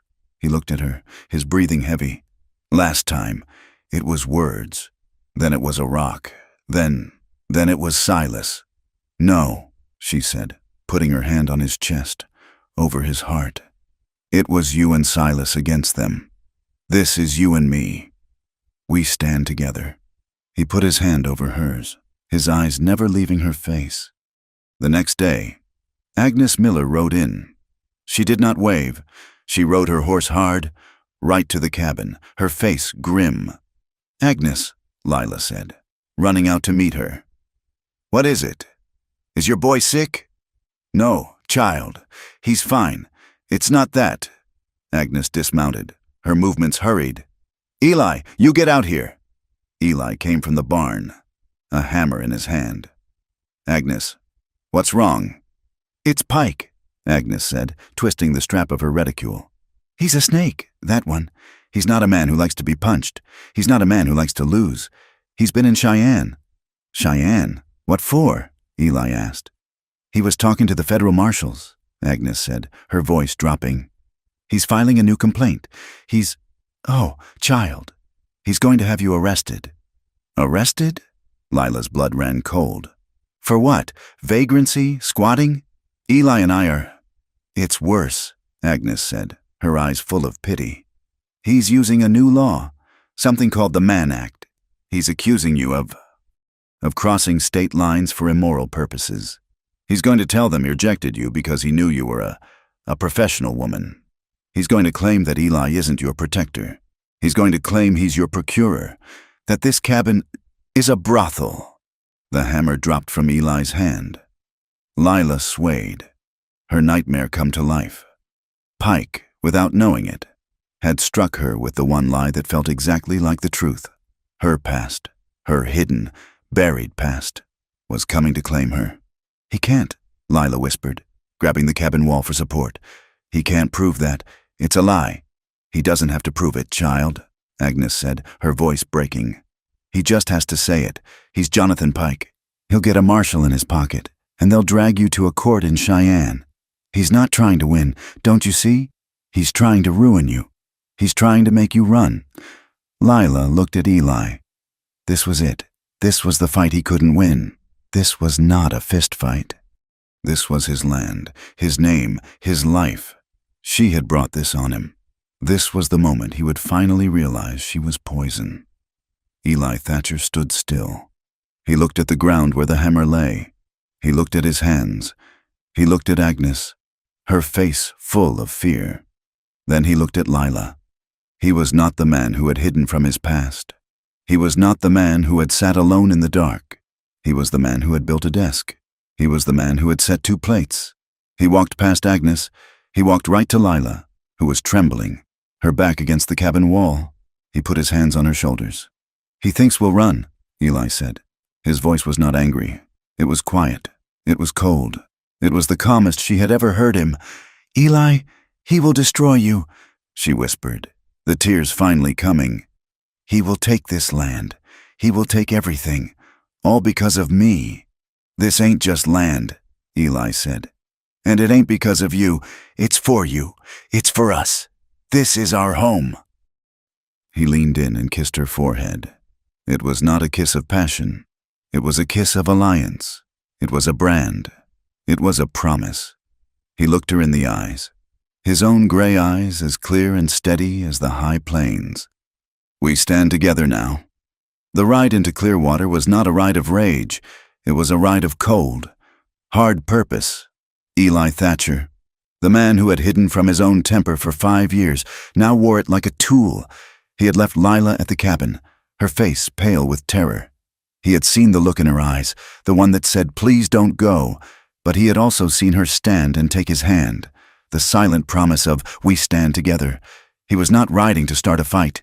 He was riding to finish one. He left his horse at the livery, not in a hurry, his movements deliberate. He did not go to the saloon. He went to the place where Pike conducted his business, the freight office. Jonathan Pike was at his desk, visible through the large front window. A ledger open before him. He was a king at his court. Eli walked in. The clerk at the front counter, a young man with a nervous twitch, looked up. "Can I help you, Mr. Thatcher?" "I am here for him," Eli said, his voice flat. He walked past the counter and stood in front of Pike's desk. Pike looked up, annoyance flashing in his cold eyes, quickly replaced by a smug, cruel smile. "Thatcher, come to beg? Or perhaps to offer me payment for the trouble your whore has caused?" "The accusations," Eli said, his voice quiet, drawing the full attention of the room. "The ones you sent to the marshals in Cheyenne, you will retract them. You will send a wire, today, telling them you were mistaken." Pike laughed. It was a genuine laugh, full of disbelief. He leaned back in his chair, lacing his fingers over his fine waistcoat. "You are in no position to demand anything. You are a homesteader, a farmer. I am the man who owns this valley. And you," he leaned forward, his voice dropping, "are a fool. You are defending damaged property. Everyone in this territory knows she's used goods. You've just been the last to pay." Eli did not move. He did not breathe. He heard the words, the same ones that had been written on the rock. He thought of Lila, of Ilara, of the girl she had been. He thought of her in the jailhouse, telling her story. No, that was tomorrow. Today, he was here. He was in the freight office, and the words hung in the air. This was not the same man who had killed his brother. This was not a blind rage. It was a cold, clear, righteous fury. He punched him. It was not a wild swing. It was a deliberate, powerful, short-armed blow. Eli put his whole body, his whole grief, his whole love for the woman in the cabin, into that one punch. The sound was a wet, solid crack.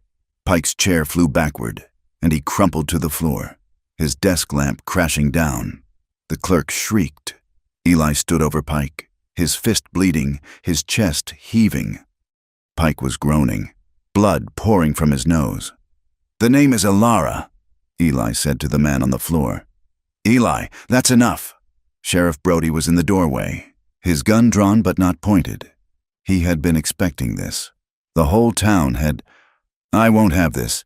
Eli," Brody said, his voice full of weariness. "You can't just walk into a man's office and strike him." "I don't care what he said." "He knows what he said," Eli replied, not taking his eyes off Pike.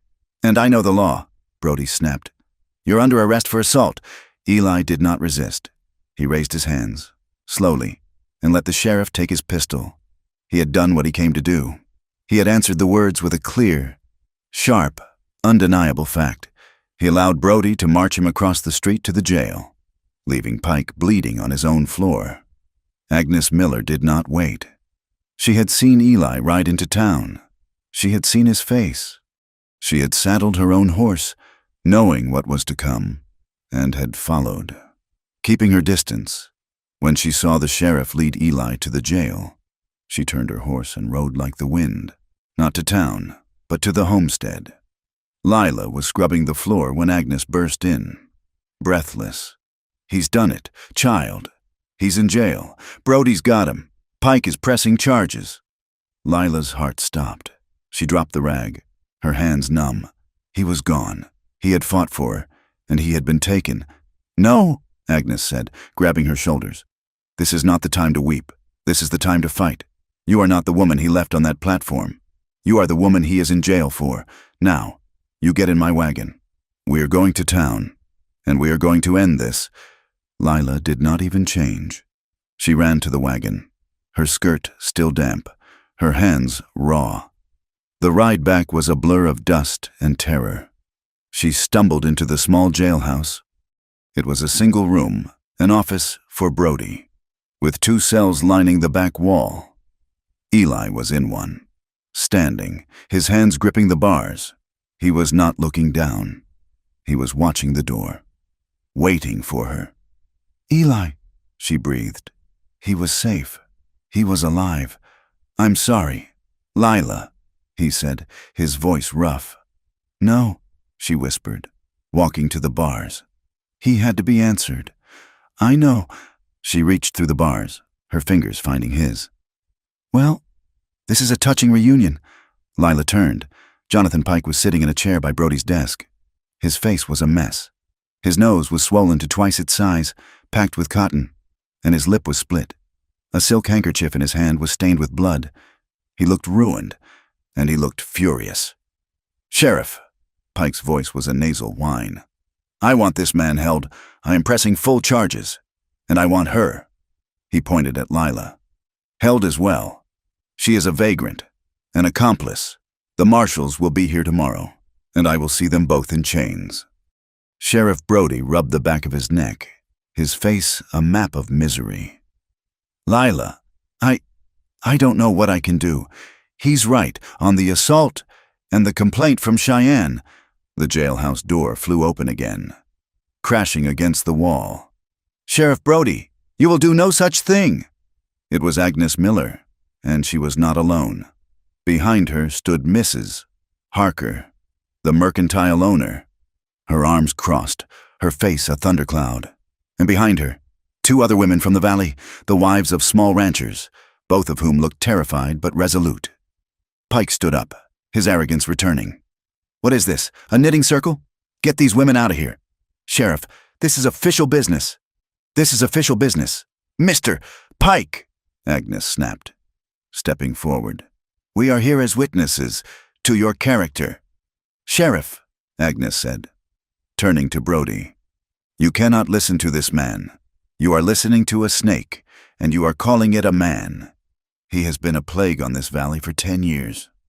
He's not a pillar of the community. He's a bully. That is slander, Pike roared. Is it? Mrs. Harker stepped forward, her voice surprisingly steady. Sheriff, my husband has been afraid to speak. Pike owes us. He owes us over $500, but he doesn't pay. He pays his men in scrip, in little pieces of paper, and forces them to buy from his own store, at prices that are double what I charge. He's starving them. It's not just wrong. Sheriff, it's theft. It's slavery. By another name. My brother, Thomas, one of the other women said, her voice trembling. He worked for Pike. He was hurt by one of Pike's stallions, a mean brute. Pike said Thomas was careless, and he threw him out, in the middle of winter, with no pay. He nearly died. Pike is not a good man. The room was still. The public opinion, which had always whispered in shadows, had just found its voice. Brody looked from the women to Pike, his eyes narrowing. This was no longer a simple assault. This was a reckoning. Pike, cornered, turned his fury on the one person he thought he could still break. This is a conspiracy. Lies. All of it. This is because of her. She has poisoned this town. She is a harlot, a liar. She is the one who should be in jail. I am the injured party here, and the law says she must be removed. All eyes in the small, hot room turned to Lila. She was the one, the cause, the center of the storm. She stood between her past and her future. Behind her was Eli, a man in a cage, who had fought for her. In front of her was Pike, a man who represented every man who had ever hurt her. She was pale, and she was trembling. Eli gripped the bars. Lila, Ilara, you don't have to say anything. She held up a hand. He stopped. She took a single, shuddering breath. The woman who had been sold, the girl who had been drowned, The traveler who had been abandoned. She was gone. Lila Mae Carter stepped forward, into the center of the room. She was not looking at Pike. She was not looking at the women. She was looking directly at Sheriff Brody, as the law. "Sheriff Brody," she said. Her voice was not loud. It was low, and it was clear, and it cut through every other sound. "Mr. Pike is right about one thing. I was brought here under a lie, but the lie was not mine." She took a breath. "My name is not Lila Mae Carter. It is Ilara Llewellyn." Eli's heart clenched. He watched her, his soul in his eyes. "I took a new name because my old one was soiled. Not by my actions, but by the actions of men. By a father who sold me into servitude. By men who believed that because I was poor, I was also their property." She was not crying. Her voice was steady. A hot, clear fire. She was not asking for pity. She was demanding justice. "I came to Wyoming to be clean. I came here to be free, to start a new life where a woman's past did not determine her future. I am not a harlot. I am not a whore. I am a woman who has been abused. I am a woman who has been beaten and sold and discarded, and I am tired of it. I am tired of running." She finally turned, her gaze locking with Jonathan Pike's. He flinched, as if she had struck him. "You call me used goods. You left me on that platform with $2 because you said I was too plain and too quiet. You did not see a human being. You saw livestock that did not meet your standards. And now, because I have dared to find a place of safety, because a good man has shown me a kindness I have never known, you seek to destroy me with the only weapon you have left. You seek to ruin me with my own shame." She turned back to the sheriff. "I am not ashamed anymore. I am done. I am a victim of abuse, Sheriff Brody, and I am claiming my right, under God and the law, to live here with dignity. To live in peace. Mr. Pike is not just pressing charges for an assault. He is continuing the abuse that has followed me my entire life, and I am asking you, as the law, to make it stop." The silence that followed was absolute. Eli was gripping the bars, his knuckles white, his face a mask of such agonizing pride, such profound love, it was a wound. Agnes was weeping, her hand over her mouth. "Mrs." Harker was nodding, her arms crossed. Pike was ashen. He had been beaten. He had come with a legal charge, and she had met him with a moral truth. Sheriff Brody, a man who had seen much, looked at Ilara. He saw her, truly saw her. For the first time, he nodded. "Once." He walked to Eli's cell. He took a key from his belt and unlocked the door. "Sheriff, this is an outrage," Pike sputtered. Finding his voice, "You cannot do this! I am the victim!" The cell door swung open. Eli stepped out, and in 2 strides, he was at Ilara's side. He did not touch her. He just stood with her, a solid wall. "The charges against you, Eli, are dropped," Brody said, his voice flat. "It seems to me, in light of this testimony, this was a clear matter of provocation. A man has a right to defend his home. This is a conspiracy." "No, Mr. Pike," Brody said, his voice turning to ice. He turned on Pike. "An outrage is what these women are claiming. As of this moment, I am opening a formal investigation into the labor practices at the Circle P. I'll be having a long talk with every man on your payroll, past and present. I'm sure Mrs.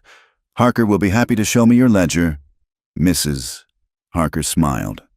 It was not a nice smile. "And as for those federal marshals," Brody continued, "I'll be sending my own wire to Cheyenne. Right now, I'll be telling them this complaint under the Mann Act is a malicious, false, and personal vendetta. I doubt they'll be in any hurry to ride out on your behalf." Brody stepped close to Pike until they were almost touching. "You have been the king of this valley for a long time, but kings can fall. You will back down. You will leave these people." He gestured to Eli and Ilara. "Alone, or I will, by God, spend every waking hour and every resource I have to tear you down, piece by legal piece. Do you understand me?" Pike looked at Brody. He looked at the women, who were no longer afraid of him. He looked at Eli and Alara, standing together. He was beaten. He snatched his hat, his face purple, and without a word, he stormed out of the jailhouse. Agnes and the women rushed to Alara, touching her arm, her shoulder. "Well done, child." "God bless you." Eli just took her hand. It was trembling, but it was warm. He led her out of the jail, into the sunlight. They walked to the wagon, climbed in, and rode home, the vast, silent prairie welcoming them. They returned to the cabin. The broken window was still boarded. The rock Pike's man had thrown was still on the hearth. The threat was gone, but the fear lingered. Pike was a snake in the grass, and they had stepped on him. He would not forget. Alara sat at the table, her body finally succumbing to the shakes. Eli did not sit. He did not rest. He looked at her desk, at the small, cramped room she had been given. He picked up the rock from the hearth, held it in his hand for a long moment, and then he went outside, a new, clear purpose in his eyes. He picked up his hammer, his saw. He went to the small pile of lumber he had saved. Lila watched him from the doorway. He was not fixing the window. He was measuring. He was marking the side of the cabin. Next to her old room, he was starting a new foundation. She went out, the breeze catching her hair. "Eli, what are you doing? We should rest." He did not stop. The thwack of the hammer was a steady, defiant beat. "Rest comes after. This cabin, it's too small." It was built for one, not for two. He was framing a wall, a new room. I don't understand," she said. He stopped, turning to her, the hammer in his hand. "You need a space, Ilara, a real one, with a door, a place to write, a place you can go if I'm chopping wood too loud, or if I'm too much." He looked at the ground. "A place that is yours, that you can bolt, a place you can choose." He was not building a wall to separate them. He was building her a symbol. He was giving her a choice, a physical manifestation of the freedom he had promised, a room of her own, a space he could not enter without her permission. He was offering her the very opposite of the brothel, the very opposite of Pike's ownership. Tears welled in her eyes. She looked at the raw lumber, at the man standing there, sweating in the afternoon sun, building her a sanctuary. She walked to him. She placed her hand over his, the one holding the hammer, stilling it. He looked at her, his eyes full of question. "Eli," she said, her voice so soft, "I don't need a separate room anymore." He searched her face, confused. "Ilara, I'm not casting you out. You need a choice." A small, true smile touched her lips. "I know, and I'm choosing." She reached up, touching his rough cheek. "I don't want a wall between us, not ever again." He dropped the hammer. It hit the dirt with a soft thud. He pulled her to him, his face burying in her hair, his whole body shaking with the release of the day, the fight, the fear. He held her as if she were the only solid thing in a world that had tried to tear them apart. That night, the fire burned low. They did not eat. The tension of the day, the victory, the lingering fear, all of it funneled into a single, profound need. They went to the bed, their bed. This was not the slow, tender healing of the first time. This was a fire. It was fierce. It was hungry. It was a claim. It was the full, raw vulnerability of two people who had stared down the world and had not flinched. It was a confirmation of the vow they had made in the jailhouse. It was his hands, learning her, his mouth, worshiping her. It was her hands, claiming him, her body, answering his. It was a glorious, passionate, triumphant act. In the darkness, in the aftermath, they lay tangled, their bodies damp, their breathing slowing. He held her, his heart pounding against her back. He kissed her shoulder, her neck. He whispered her name, the one she had given him, the one she had reclaimed. "Ilara," he murmured, the name a prayer against her skin. "My Ilara."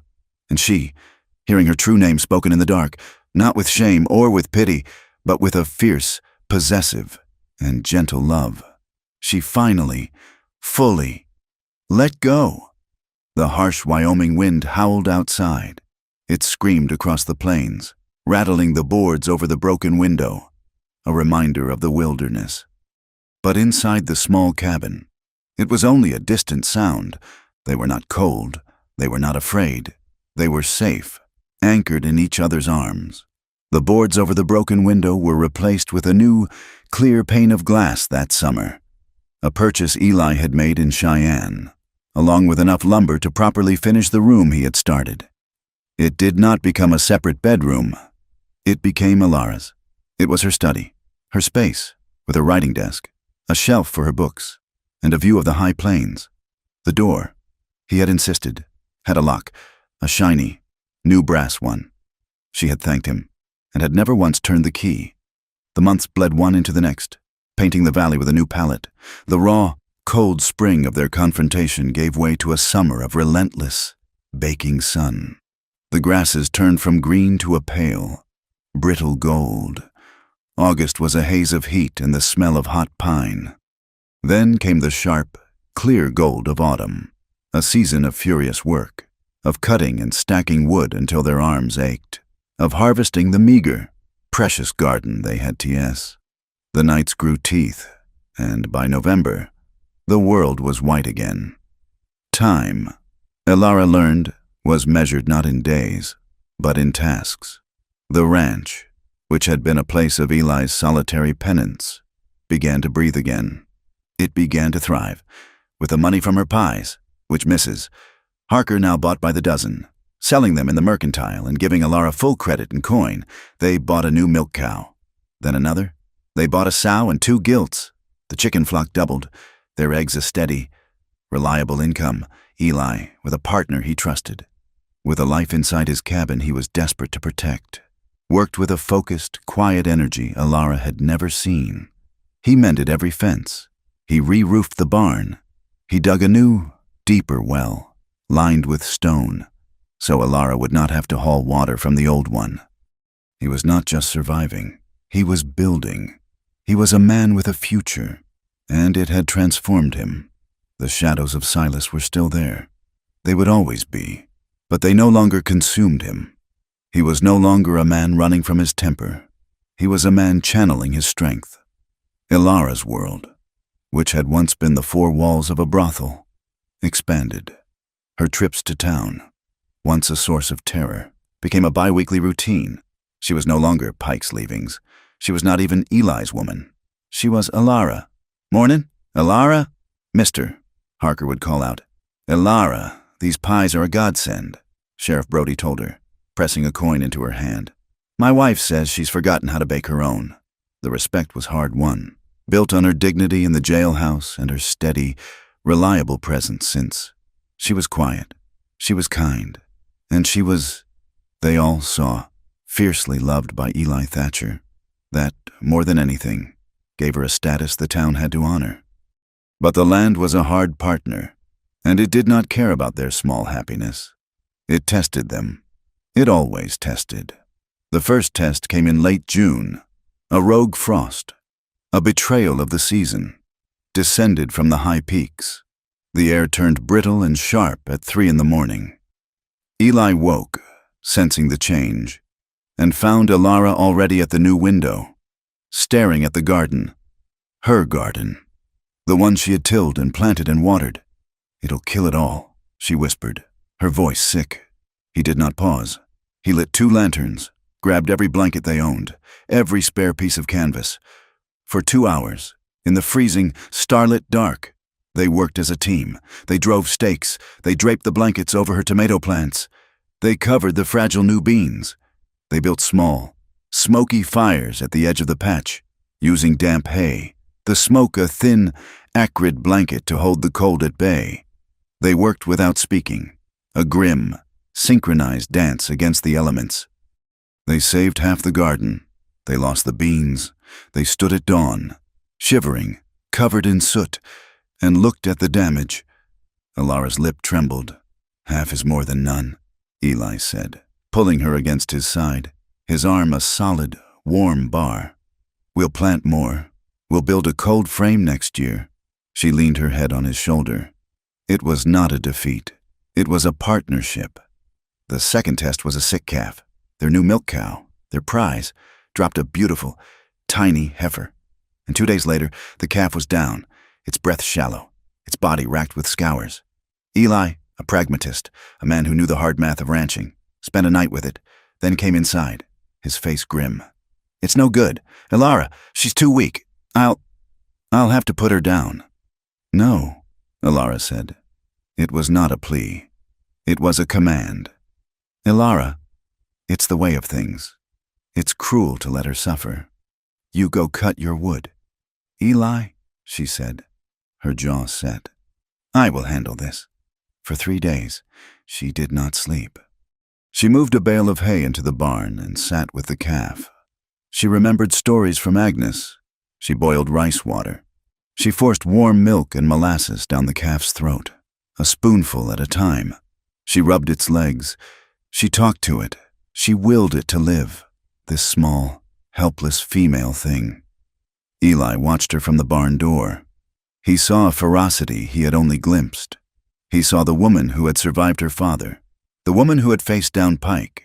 He saw a woman who would not, could not, abide another life being discarded as useless. On the 4th morning, he came out with his rifle, his heart heavy, ready to do the hard thing. He found Elara asleep in the hay, her head pillowed on her arm, and standing over her, its legs wobbly but firm, its tail twitching, was the calf, nosing at her hair.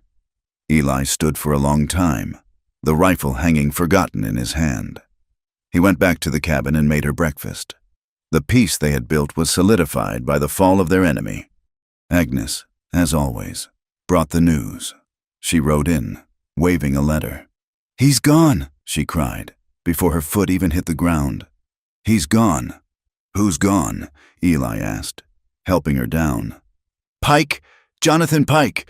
He's left the territory." The lawsuit that Mrs. Harker's brother-in-law had filed, the one based on the peonage and scrip theft, had gained traction. With Sheriff Brody's investigation providing official weight, the territorial court had agreed to hear it.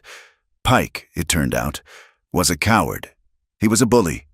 And when the law, backed by the town's new, clear voice, had finally stared him down, he had folded. "He sold it all," Agnes said, beaming, as they sat in the warm cabin. "The Circle P, the house, the freight contract. Sold it to a cattle consortium from Omaha. He took his money. And he's gone. Slipped out last week, in the middle of the night. Not a word to anyone." Elara and Eli looked at each other over the table. There was no celebration, no gloating. There was just a quiet, profound, and shared exhalation. A shadow had been lifted.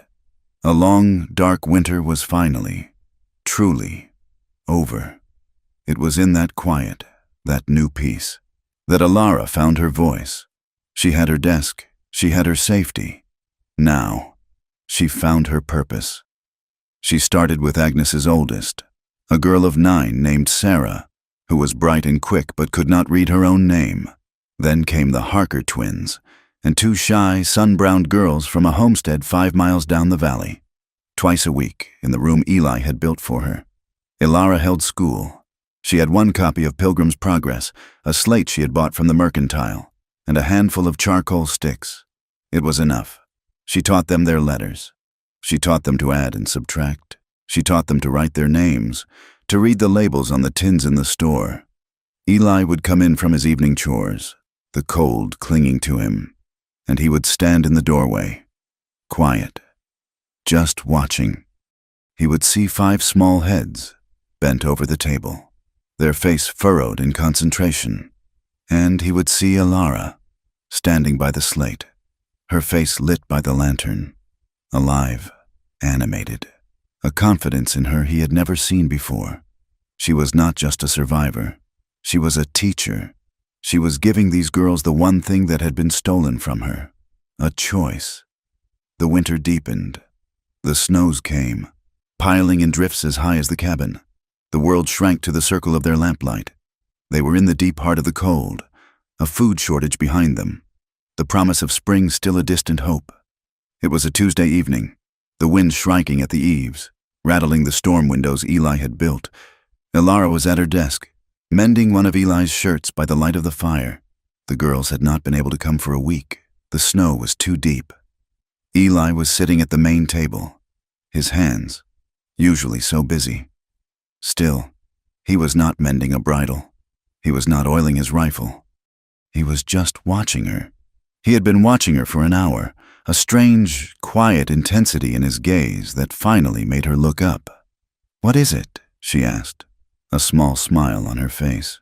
"Do I have soot on my nose again?" "No," he said. His voice was low. "You're fine." He stood up from the table, walked to the hearth, and stood, looking down at the fire, his back to her. "Eli, you're frightening me." He turned. His face was not sad or angry. It was open. It was vulnerable. It was the face of the man who had stood outside her door and been too afraid to enter. But it was a fear he had now conquered. In his hand, he was holding a small, carved wooden box. "When Silas died," he said, his voice rough, I put everything away. Not just my temper. I put away wanting. I put away needing. I put away the idea of a future. It was just today. Just getting through. Just being quiet." He looked at her, his gray eyes clear and deep. "And then you came." "And you were so quiet. I thought we were the same. But you're quiet. Ilara, it wasn't empty. It was full. It was full of strength. And you woke me up." He walked to her, not to the desk, but to the chair by the fire. He knelt, not on one knee, in a grand gesture. He just knelt in front of her, so his eyes were level with hers. "I offered you marriage once," he said, his voice thick. "For all the wrong reasons, for protection, for the law. It was a shield." He opened the small, wooden box. Inside, on a bed of dark velvet, was a simple, thin, gold band. It was not new, it was worn, polished by time. "This was my mother's," he said. "It's all I have left of her. I don't want to offer you a shield anymore. Ilara, I don't want to offer you a piece of paper. I want to offer you my name, because it's my name, and I want it to be yours. I want to choose you, every morning. For the rest of my life? And I want to be the man you choose back." He was not asking her to be his wife. He was asking to be her husband. "Ilara Llewellyn," he said, his voice breaking on her true name. Will you marry me?" Tears were streaming down her face, but she was smiling. She put down the shirt she was mending. She reached out, her fingers tracing the scar on his cheek, the one from the fight in town. "Oh, Eli," she whispered. She leaned forward and kissed him, a soft, salty, certain kiss. She pulled back, her hand still on his face. "You never saved me," she said, her voice clear, full of a love that was as strong and sturdy as the man in front of her. "Not from Pike, not from the town. You never saved me." He looked confused, hurt. "You just reminded me I could live again," she finished. You stayed. Yes, I will marry you." He slipped the ring on her finger. It fit perfectly. They did not wait for the spring thaw. They waited for the first melt, in a week of false spring in late March, when a warm wind blew from the south, and the snows pulled back to reveal the muddy, hopeful earth. They were married on the ridge, under the lone, ancient pine tree that overlooked the entire valley. They did not ride in a buggy. They walked, hand in hand, up the hill. Agnes was their witness, her husband, a quiet, smiling man. Standing beside her, there was no preacher. The sky was too big for a small sermon. They just said their vows. Eli went first, his voice unsteady, his words not for God, but for her. He vowed to be her partner, to be her home, to honor her. Ilara went second. Her voice was strong. She did not vow to obey. She vowed to love, to build, and to be his equal. Agnes, crying, pronounced them man and wife. Eli kissed her, a deep, public kiss that tasted of the clean wind and forever. They walked down the hill, Mr. and Mrs. Thatcher, and ate a simple, joyful supper by Agnes's fire. The seasons turned again. The ranch was now, by all accounts, a true home. The new room had been expanded, another small room added on. The nights were cold. It was deep winter. A year, almost, since he had proposed. The wind rattled the windows, a high, lonely shriek that no longer held any terror. Inside, the fire roared in the hearth. The cabin was warm, full of the smell of pine and baking bread. Elara was sitting in a rocking chair, the one Eli had built her feet propped up on a stool. She was not mending. She was stitching. The light from the fire lit her face, which was fuller, softer. Her hair was a dark crown. She was stitching a small, yellow blanket. The wool was soft, the stitches tiny and perfect.